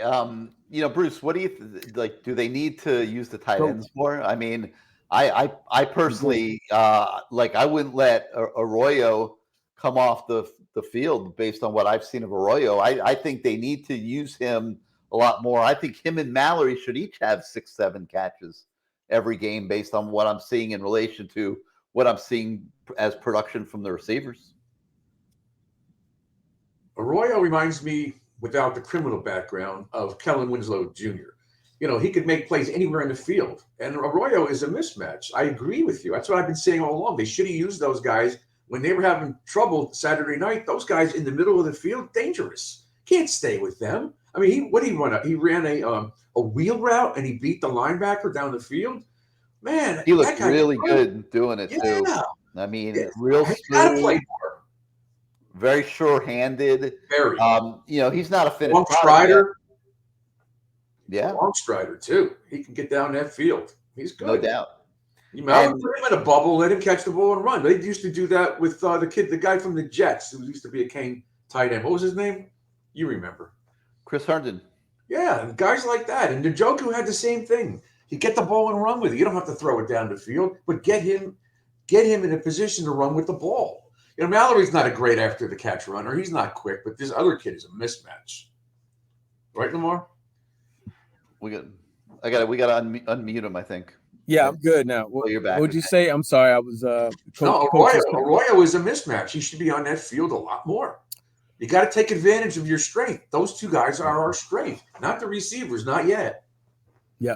You got to get those guys on the field. You got to get all your playmakers on the field. You got to figure out a way to get these guys the ball. Mm-hmm.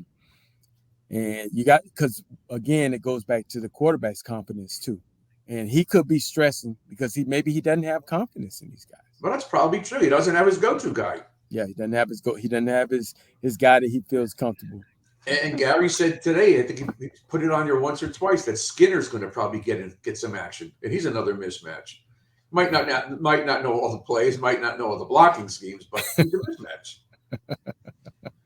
We have Artie. So is Art going to make it, Lamar? Yeah, he said he's going to try. I sent him the link. Because I really want to hear what he has to say, because he had to love the physicality that he saw. Well, the thing I loved about Coach Kehoe, and I'm telling this, man, I thought that guy lived in the facility. Mm-hmm. He was, I just thought that he was a Cane for life. Like when I met him, I said, man, this guy loves the University of Miami.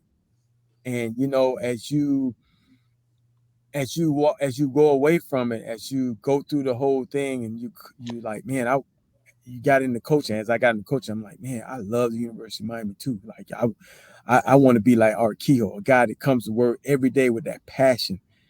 I mean, he every day in that locker room, whether he was walking through or he see you in the lunchroom, or he just talked junk to you because he wanted you to be like excited about being here. This ain't Gainesville. He would always say, this ain't Gainesville now. Hey, when I used to have him on my radio shows, he's the perfect one. You ask him a question, you can go take a lunch break. Oh yeah, you absolutely could. Yeah. Right? He's great. Yeah. He would tell me every day, right before we went to get on the field, he would walk by me. He said, "Liquid lightning, you couldn't hold Michael Irvin's jock." That used to piss me off. So that made me want to go out and practice even harder. So it is just little things like that, man. It's just every day it was something that he'll jab at you to get you excited about going out there on that practice field. And he'd take off running. His old ass, he'd take off running. I wanted to hit him in the back of the head. Did he ever catch you in the locker room? No, right? I mean, in the weight room. No, nobody caught me in the weight room. I was a tourist in the weight room. Put it that way. So I can believe that. Studio One Live thinks that we're doing such a good job on this show tonight. He wants to know if we're giving teams ideas as we speak. Are we giving the game plan away, Lamar? Well, hell, I mean, if they listening, then we're doing a pretty good job. I mean, there's so many talk shows out here, podcasts. Hey, I mean, the game plan is what it is. I mean, these guys are scheming. I'm sure that Middle Tennessee State, I keep wanting to say state, Middle Tennessee circled this game. Just like we circled Texas A&M, they circled this game. This is their Super Bowl. This is a game that can give them some national notoriety. Recruits. So they're going to try to scheme us up, and I'm pretty sure they are in that defensive meeting room talking about, okay, they don't look like they got no outside receivers, so let's make them make plays. Either that or they're watching the podcast. Let's double the tight end. Let's make sure they don't run the ball. So let's put everybody near the box. And they haven't shown that they've made any play. I mean, Bethune-Cookman. First play of the game. Play action. Keyshawn Smith deep. That'll get him off the line of scrimmage. Well, got us to run a post. He'll have him run the post. Yeah. He's all right, man. Play action coach. The man is with us. Here he comes, Arthur Francis Kehoe. What is going on, my man? How we doing, gentlemen? We're telling stories about you.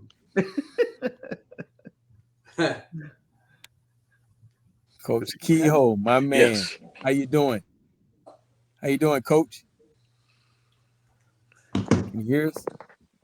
Is your sound working, Art? Hello? You hear us, Artie? Yeah. There Can you you are. hear us? Here we are. Coach, can you hear us? We're having a Can you hear little us, Art? audio problem.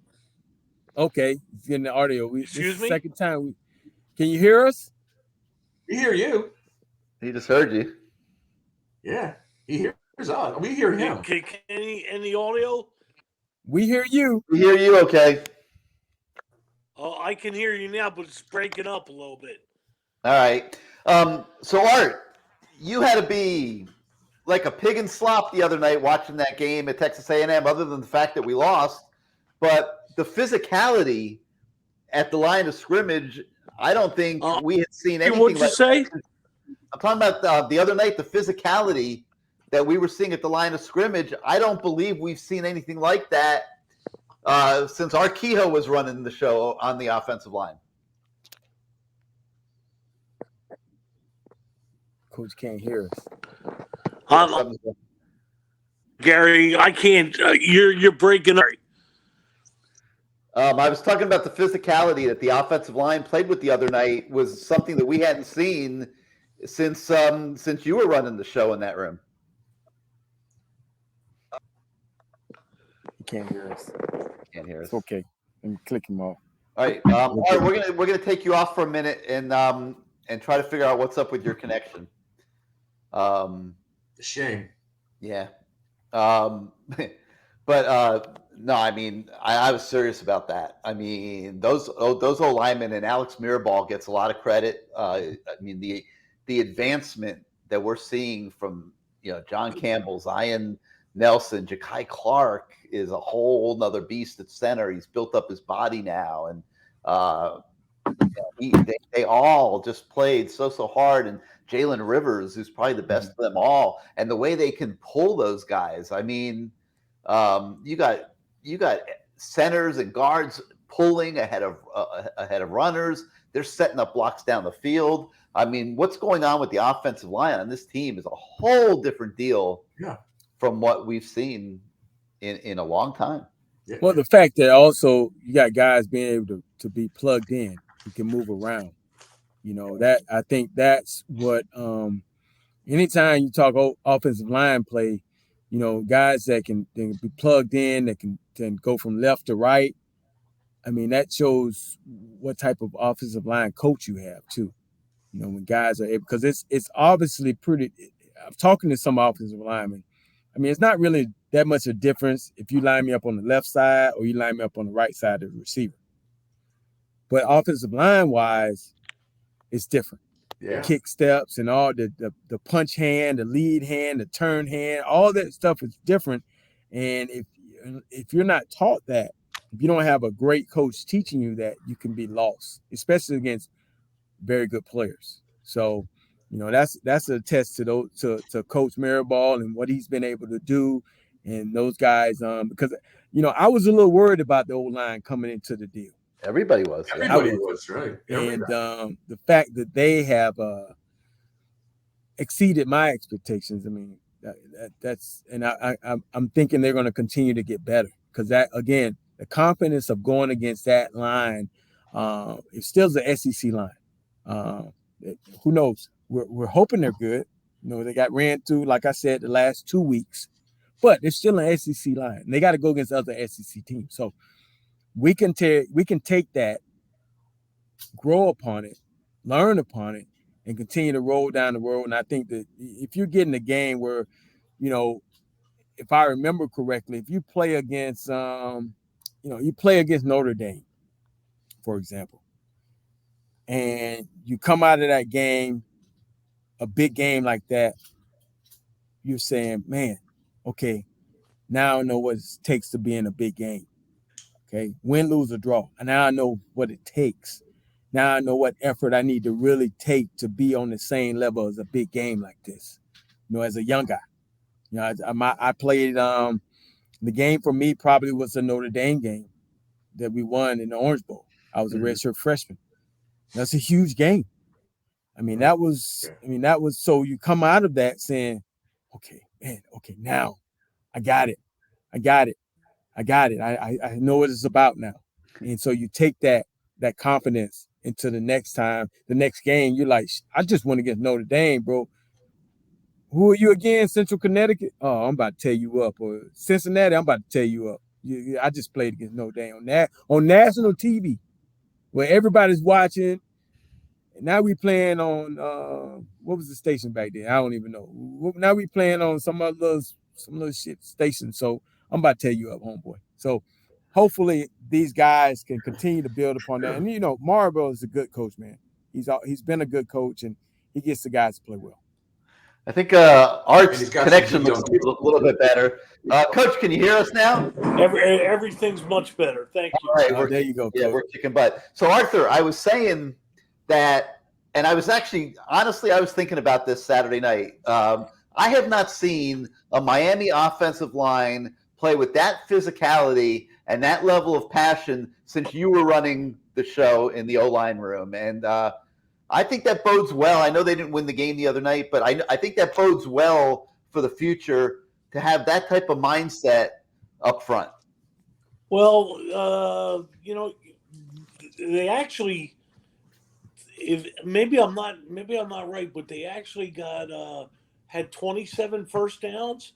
And yes. It's the first time in 40 some years that somebody had 27 first downs in a game and didn't score any touchdowns. And, but that's in front of 108,000 people in Texas. And they're just getting it together. And they're going to be pretty good. Just give them some time. They'll be all right.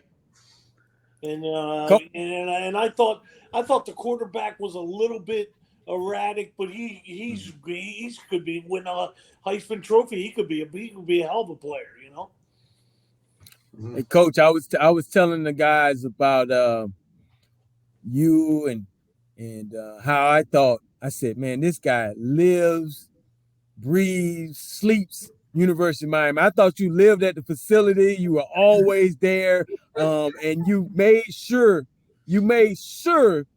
to challenge us, especially me, every day.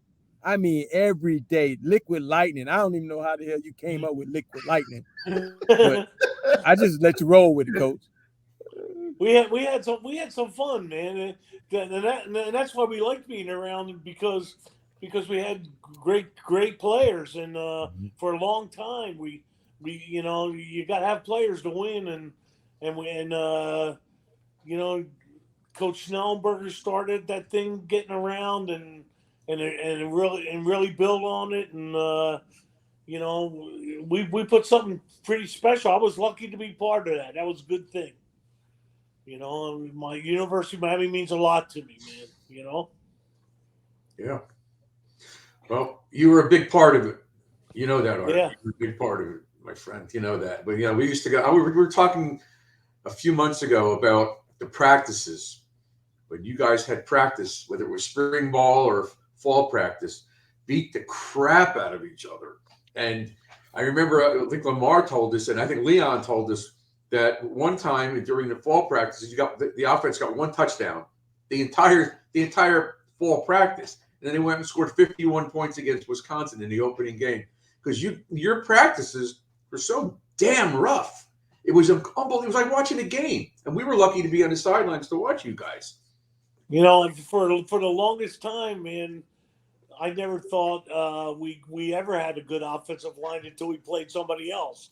Because if we were playing ourselves, then it was an all-day event, man. It was, we were so fortunate to have, ends and tackles that were like sensational and linebackers, and it was ridiculous. I mean, we'd go out to practice, and I remember Gary Stevens would say, are you guys going to block anybody today?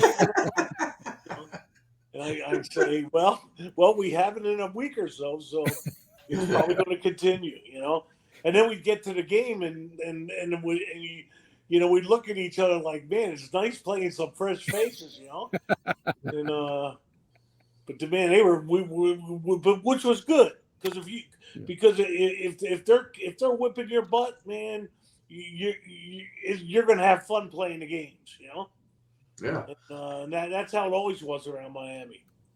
So, Art, what did you think of the game the other night in general? Just general thoughts. Well, it was, I thought there was, I mean, it's got to be tough as hell with that crowd because they sounded so loud. 108,000. I think, I don't know whatever it was, something like that. And, Yeah, it was. Yeah. And and again, this is early in Mario's deal, and I think they fought hard, they played hard, they were prepared, and they missed. They had a couple, I guess it hurt them with the receivers. A couple of them were out, and then they got another injury, and that's always tough. And I don't know. Losing is losing. It's hard to take. I'm sure that plane ride home was a tough one, and but I still see a lot of things I like, man. There's a lot of things about that team to like.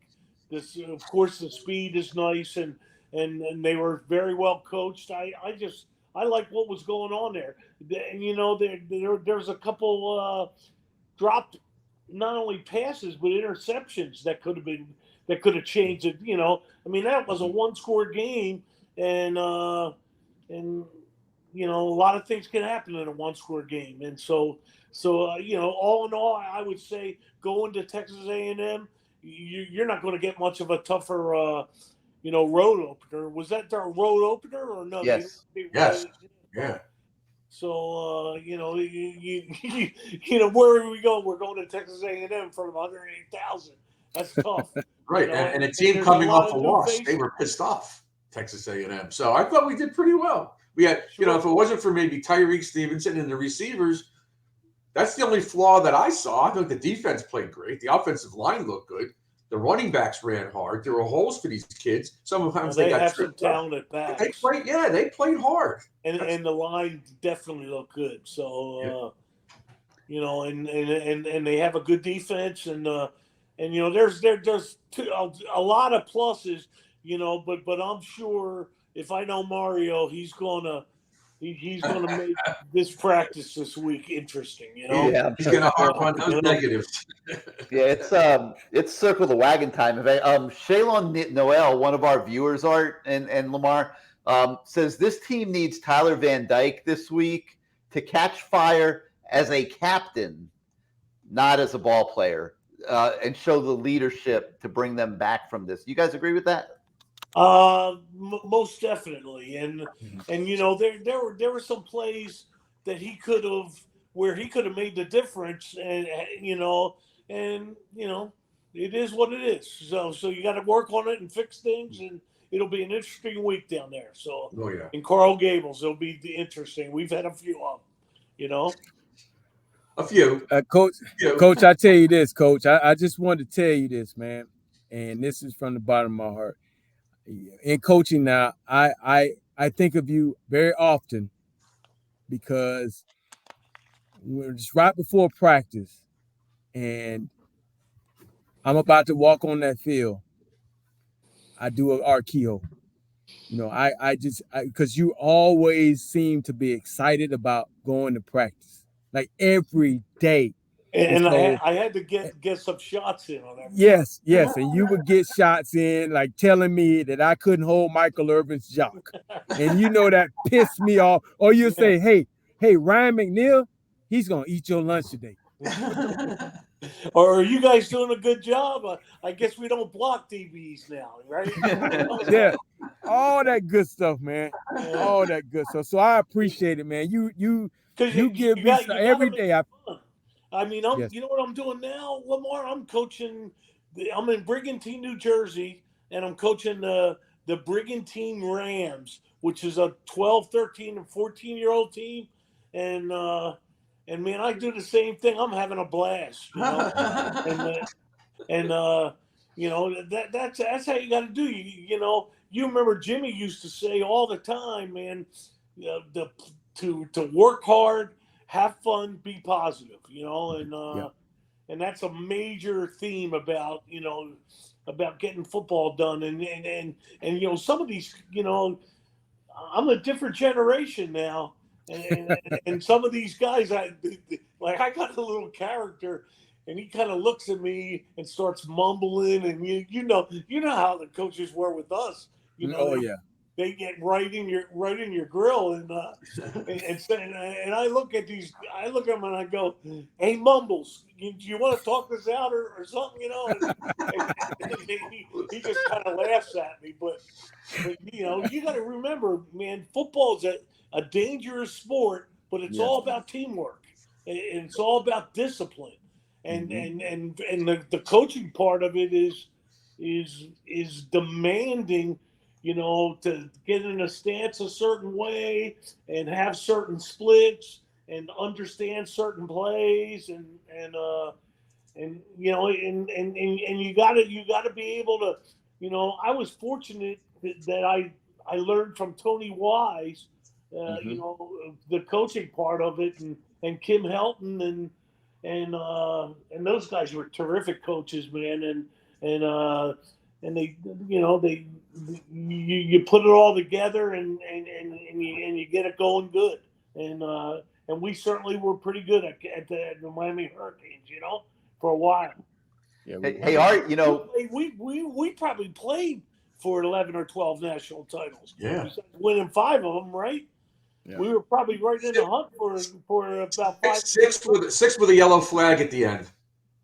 Exactly. We got robbed. Hey Art, you know, Lamar is getting ready to go be the assistant head coach of the Orlando franchise in the XFL. What do you think of that? I think he's going to tear it a new butt. He'll be terrific. He'll be terrific, man. You know, I look forward to it, Coach.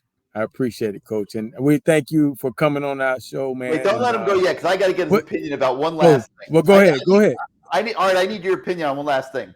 Okay, so it's pregame warm-ups. We're getting ready to start the other night in College Station, and this is what happens on the Miami sideline. I want you to take a look at this.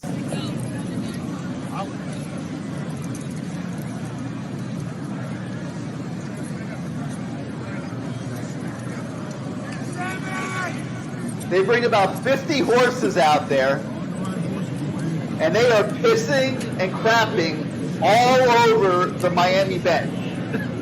I've never in my life seen anything like this. I mean, that makes 2 of us. They're just standing there. Anything like that either. Art, there were like 50 of them, and they're just standing there for like 5-10 minutes, just crapping and pissing all over the sideline. They wanted to make you feel at home, Texas style. You know? What would have happened back in the day with some of the teams that you were a part of? Oh my God. Yeah. Bro, I think that some of the guys would be diving into the horses and knocking them down, you know? it would get interesting. Bro. You know, and why'd they pick our sidelines? Why couldn't they do that on their own? Do it on theirs, yeah. I mean, they had to bring a cavalry. They had to bring a cavalry of people out with wheelbarrows and shovels. They spent 30. Look how much poop is in that wheelbarrow. They spent 30 minutes. You think it was part of their game plan? I don't know. I don't know if they do it every game or what, but they spent like 30 minutes cleaning the Miami bench area up, and it stunk like there was no tomorrow. I mean, I have never in my life seen anything like that. Hey, what was the final time of possession in that game? It was like it was. We won the time. Yes. 20? Yeah, Miami had a sizable edge. Yeah, sizable. 38-22 or something like that. Mm-hmm. Man, and we had all those yards and you know, we held them under 300 yards total. Lamar, can you still play? I mean, we need some wideouts. Do you have anything else to say?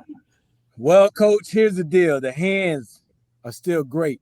But these wheels don't work no more, Coach. They don't. They flat. They flat. So I could be the excellent possession receiver, 2-3 yard gains. That's about it, Coach. That's about it. Okay. We'll move the chains though. That ensures that we'll be punting. You know. Hey, Coach, and I'm built like a tight end now. So hey, I'm not that small guy no more. So I'm over 200 now. So I might be able to do a little something. That's well, good. Coach, man, again, man, we thank you for coming on the show. And so good to see you, man. And again, I just want to say thank you for everything you've done for all of us, all the Canes, man. We talk about you all the time. Every time we at the game, your name come up. So you are being talked about. We love you, man. And thank you for everything, Coach Kehoe. Well, you're the best. He is And beloved. thank you, fellas. He is beloved by the fans. Artie, you're beloved by the fans. People, when you talk Miami football, your name is right at the top. It's not just the players, my friend. You are part of it. You're part of us, all of us. I appreciate that, Bruce. You're very welcome. And Gary, good seeing you. And Lamar, liquid lightning, baby. We'll do it again. Thanks, Coach. Have a good one. Coach. All right. Bye-bye. Liquid lightning. Wow. So I don't know where he came up with that nickname. I'm the one that usually gives out nicknames, and he gave me a nickname. So lightning. Where did the lightning part come from? Hey, I was quicker than a hiccup, baby. Lamar, I'm asking you to talk about Caneswear in a minute, but Studio One Live is giving me a hard time over here. He says we need Ja'Cory Brown at wide receiver, and I had made that comment a few weeks back that I would love to see this kid. I don't know if you've seen Ja'Cory Brown, Lamar. He's like about 6'5", phenomenal athlete, built like a rock. And I'm thinking to myself the other day, this kid's not going to do anything this year unless they put a gimmick package in. Right. And I'm thinking, like, I would love to see him take a couple reps and just they need depth. They need depth. I mean, just obviously, just see if he can. What's Isaiah Horton looking like, Gary? Just okay. He was banged up a little bit. Yeah. And I'm just thinking, it's all hands on deck right now. And I'm thinking to myself, like, man, like, I would love to see him take a couple reps out at wideout and just see if he can contribute. Well, I tell you this, Gary, they don't have a lot of wideouts. No. When I went to practice, when I sat in on the meeting, and I was asking Cooney, who was like the assistant wide receiver coach, and I was like, "Who are these dudes?" He's like, "Bro, it's all these walk-ons, man. You think about it, they lost Rambo. Rambo stays in school. We got a guy. Right. Rambo would have made a world of difference. Guys transferred. Guys left. I mean, Wiggins, Pope, these guys left. So, all you got left is walk on. You got your guys, but guys get hurt. You bring in Latson. I mean, you got a bunch of walk-ons in the room. Some of them guys, man, I was like, man, who are these guys? It's like, they walk-ons. I'm like, okay. I felt better about that because I'm like, we recruited them guys? Who was that little number 32? Who was that? You know what I mean? So they got a lot of work to do.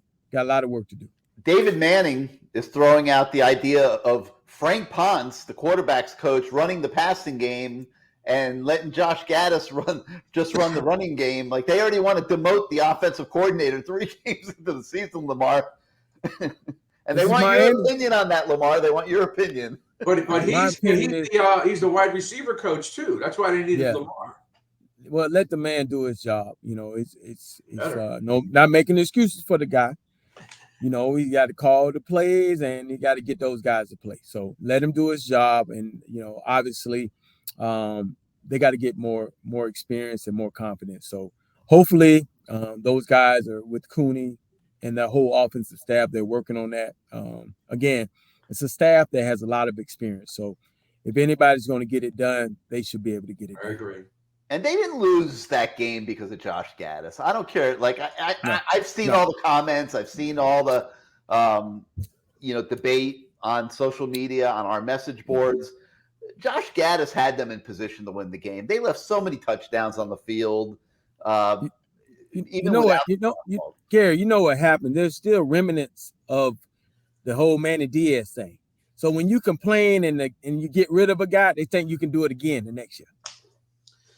They complain and we got rid of the guy. So now that's what they're used to doing. Yeah, that's what they're used to doing, Gary. They feel like that's their right. The way, they feel like that's the way to go. This is one of the best coaching staffs in the country. Just ignore him, Gary. Just ignore him. We win some games. They're on my message boards. Josh, you go out there, you call a great game. Josh, you go out there and call a great game against Middle Tennessee.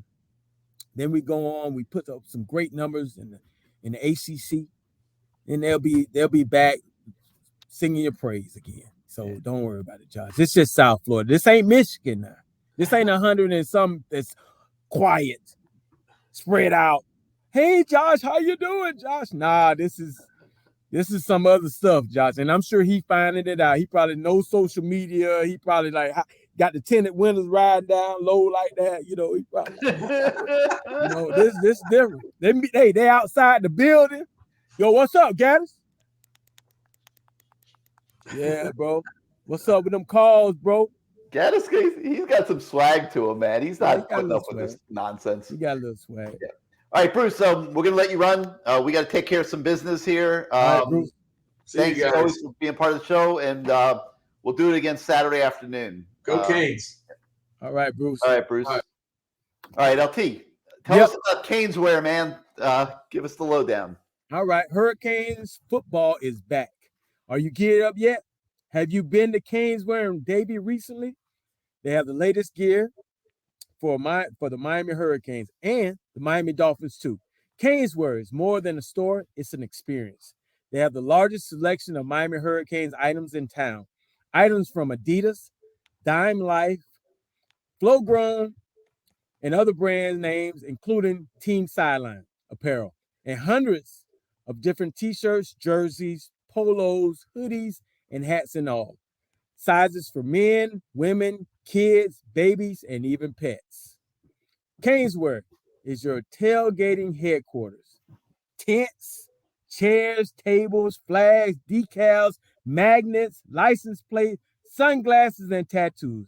They definitely will get you ready for game days. So if you want Hurricanes gear or any South Florida Pro Team merchandise, they've got you covered all season long. So get on over to Caneswear, located at 2511 South University Drive in Davie. And of course, they're always open at caneswear.com. Caneswear, the spot where Miami fans shop. All right. So here's some Caneswear little deal for you. They got extended hours, okay? 10 on Friday, 10 a.m. to 8 p.m. and on Saturday, 9 a.m. to 7 p.m. And that's, and on top of that, James Williams will be in the store for a signing on September the 30th from 5 p.m. to 7 p.m. Pre-orders available online. So come on by. That's James Williams, September the 30th from 5 p.m. to 7 p.m. Pre-orders. I might even come by. Hell, I ain't got nothing to do. I might bring all my kids, though. Bring your kids to meet James, huh? Yeah, bring my kids to meet James and, maybe get some gear. They got a lot of great gear around here, man. This is a great store. I can't wait till they move to the other spot. It's going to be bigger. And we'll probably have, I've already been talking to them about my own little studio. They're going to build you a studio? Build me a studio around that thing. You heard me? That's awesome. All right, let's do some word association. Okay, let's get it.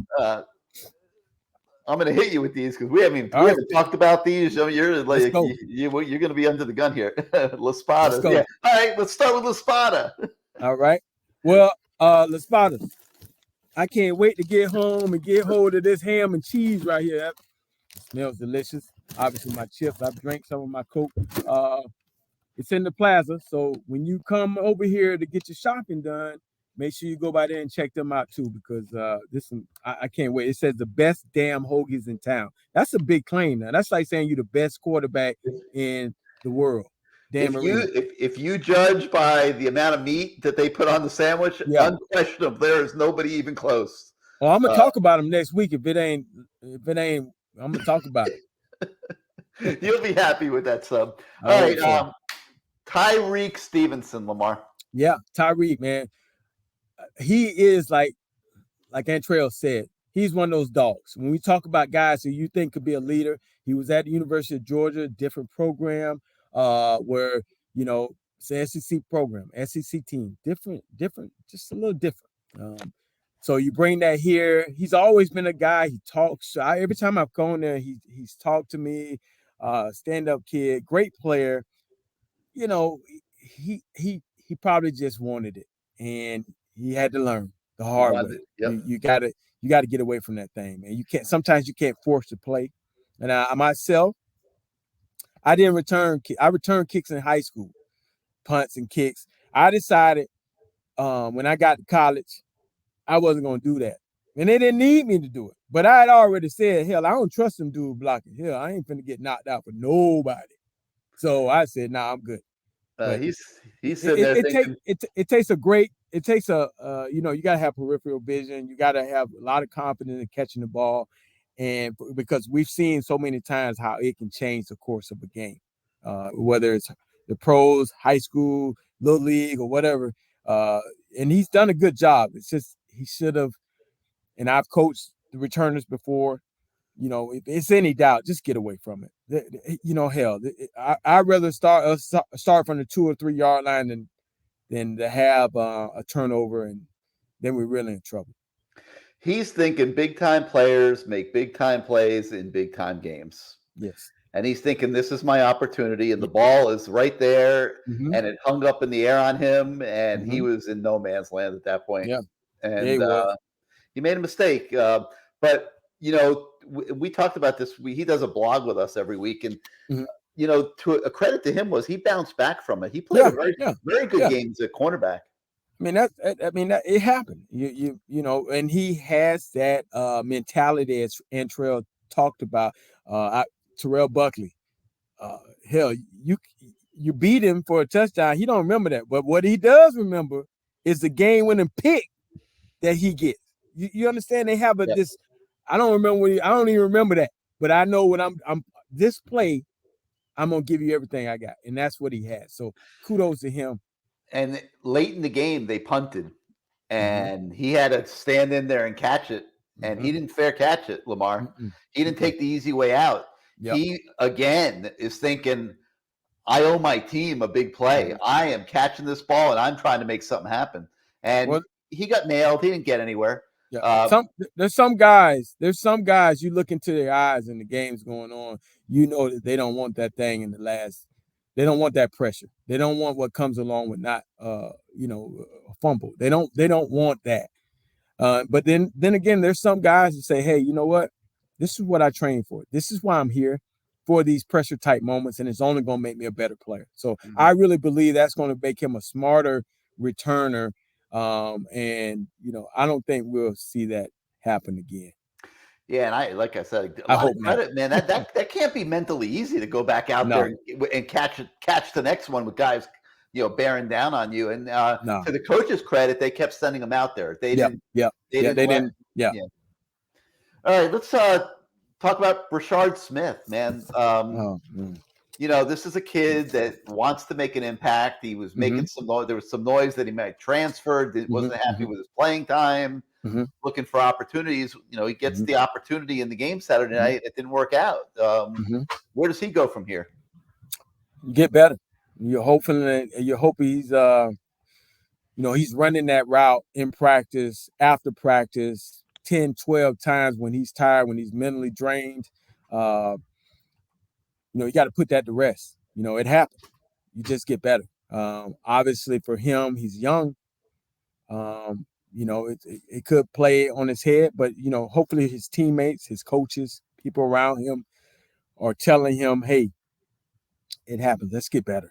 If I was his coach, that's what I'd be telling him. Hey, I expect when I'm not watching, you're out there catching that same route, running that same route. I expect that because you got to I want to call that play and have confidence in you making that play.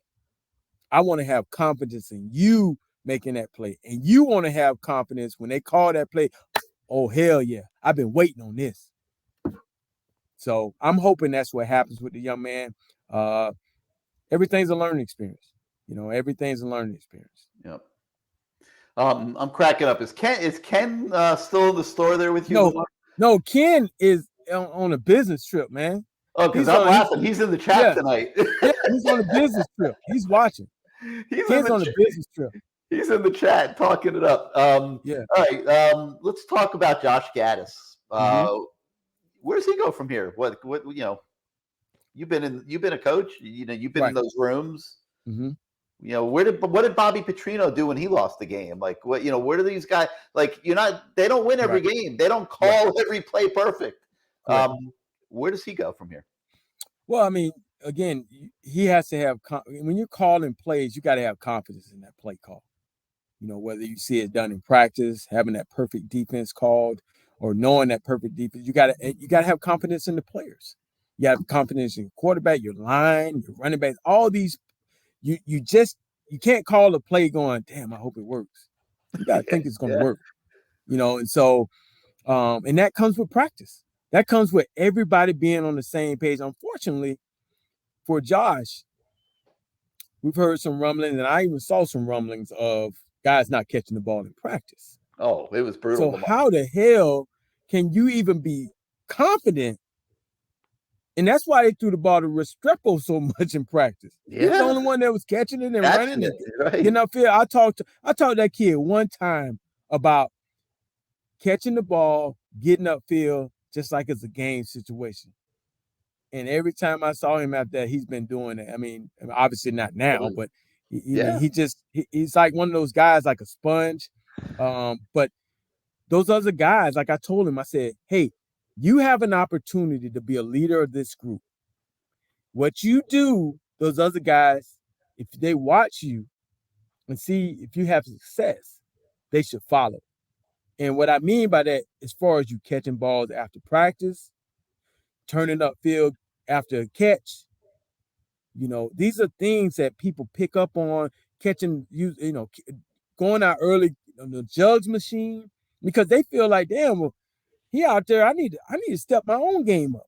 And this is how you build that confidence, and your coaches hear about it and they see the work that you put in on the field. So, man, we need that guy to come back. But I know he's around. He needs to help Rashard and the rest of those guys to try to get their confidence up.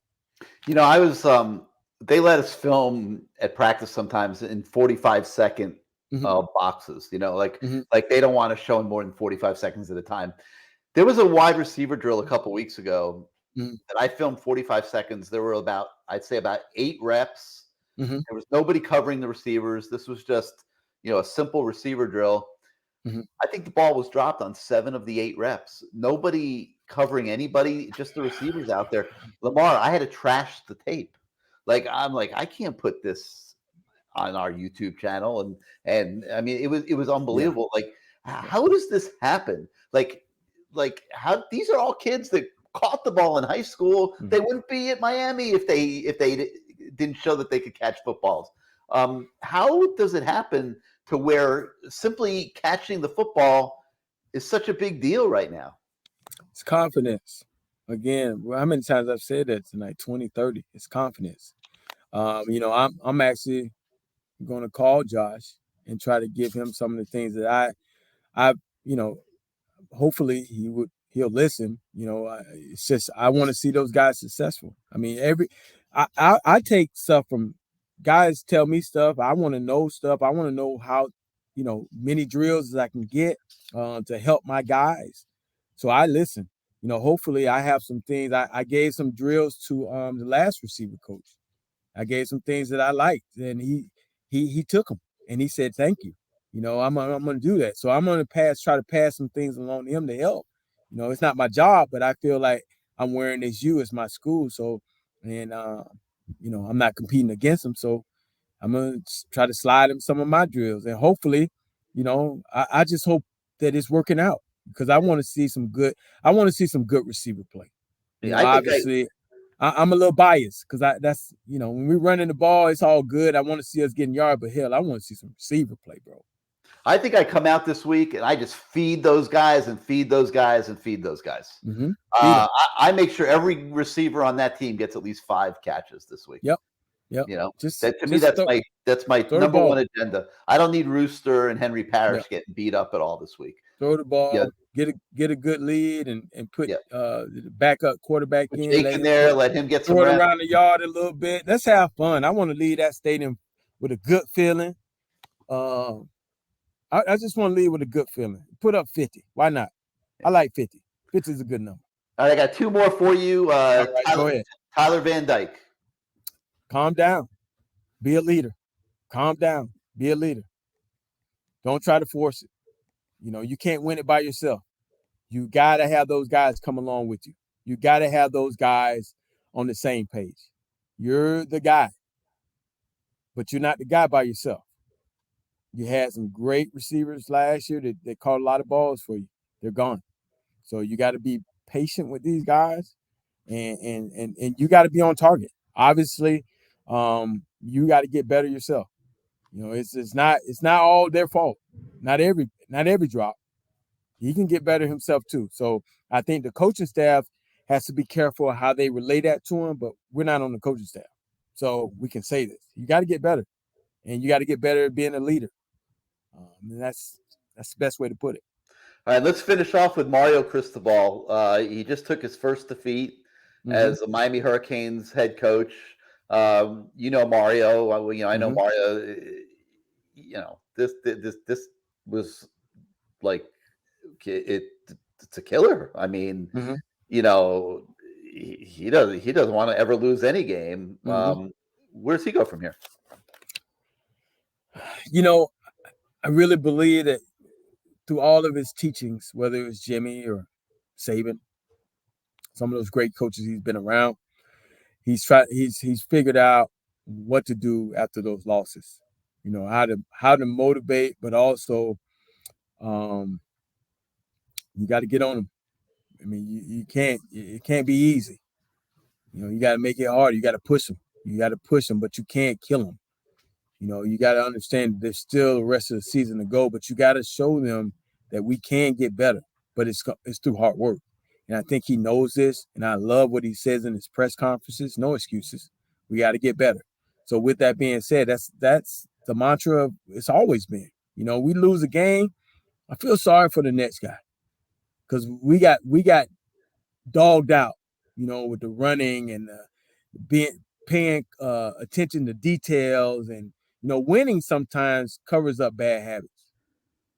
You know, they don't talk about it. You know, you might have ran the wrong route, but the quarterback was able to hit you and it comes back to bite you. So I think him and that staff are going through it. They're going to make sure the corrections are made.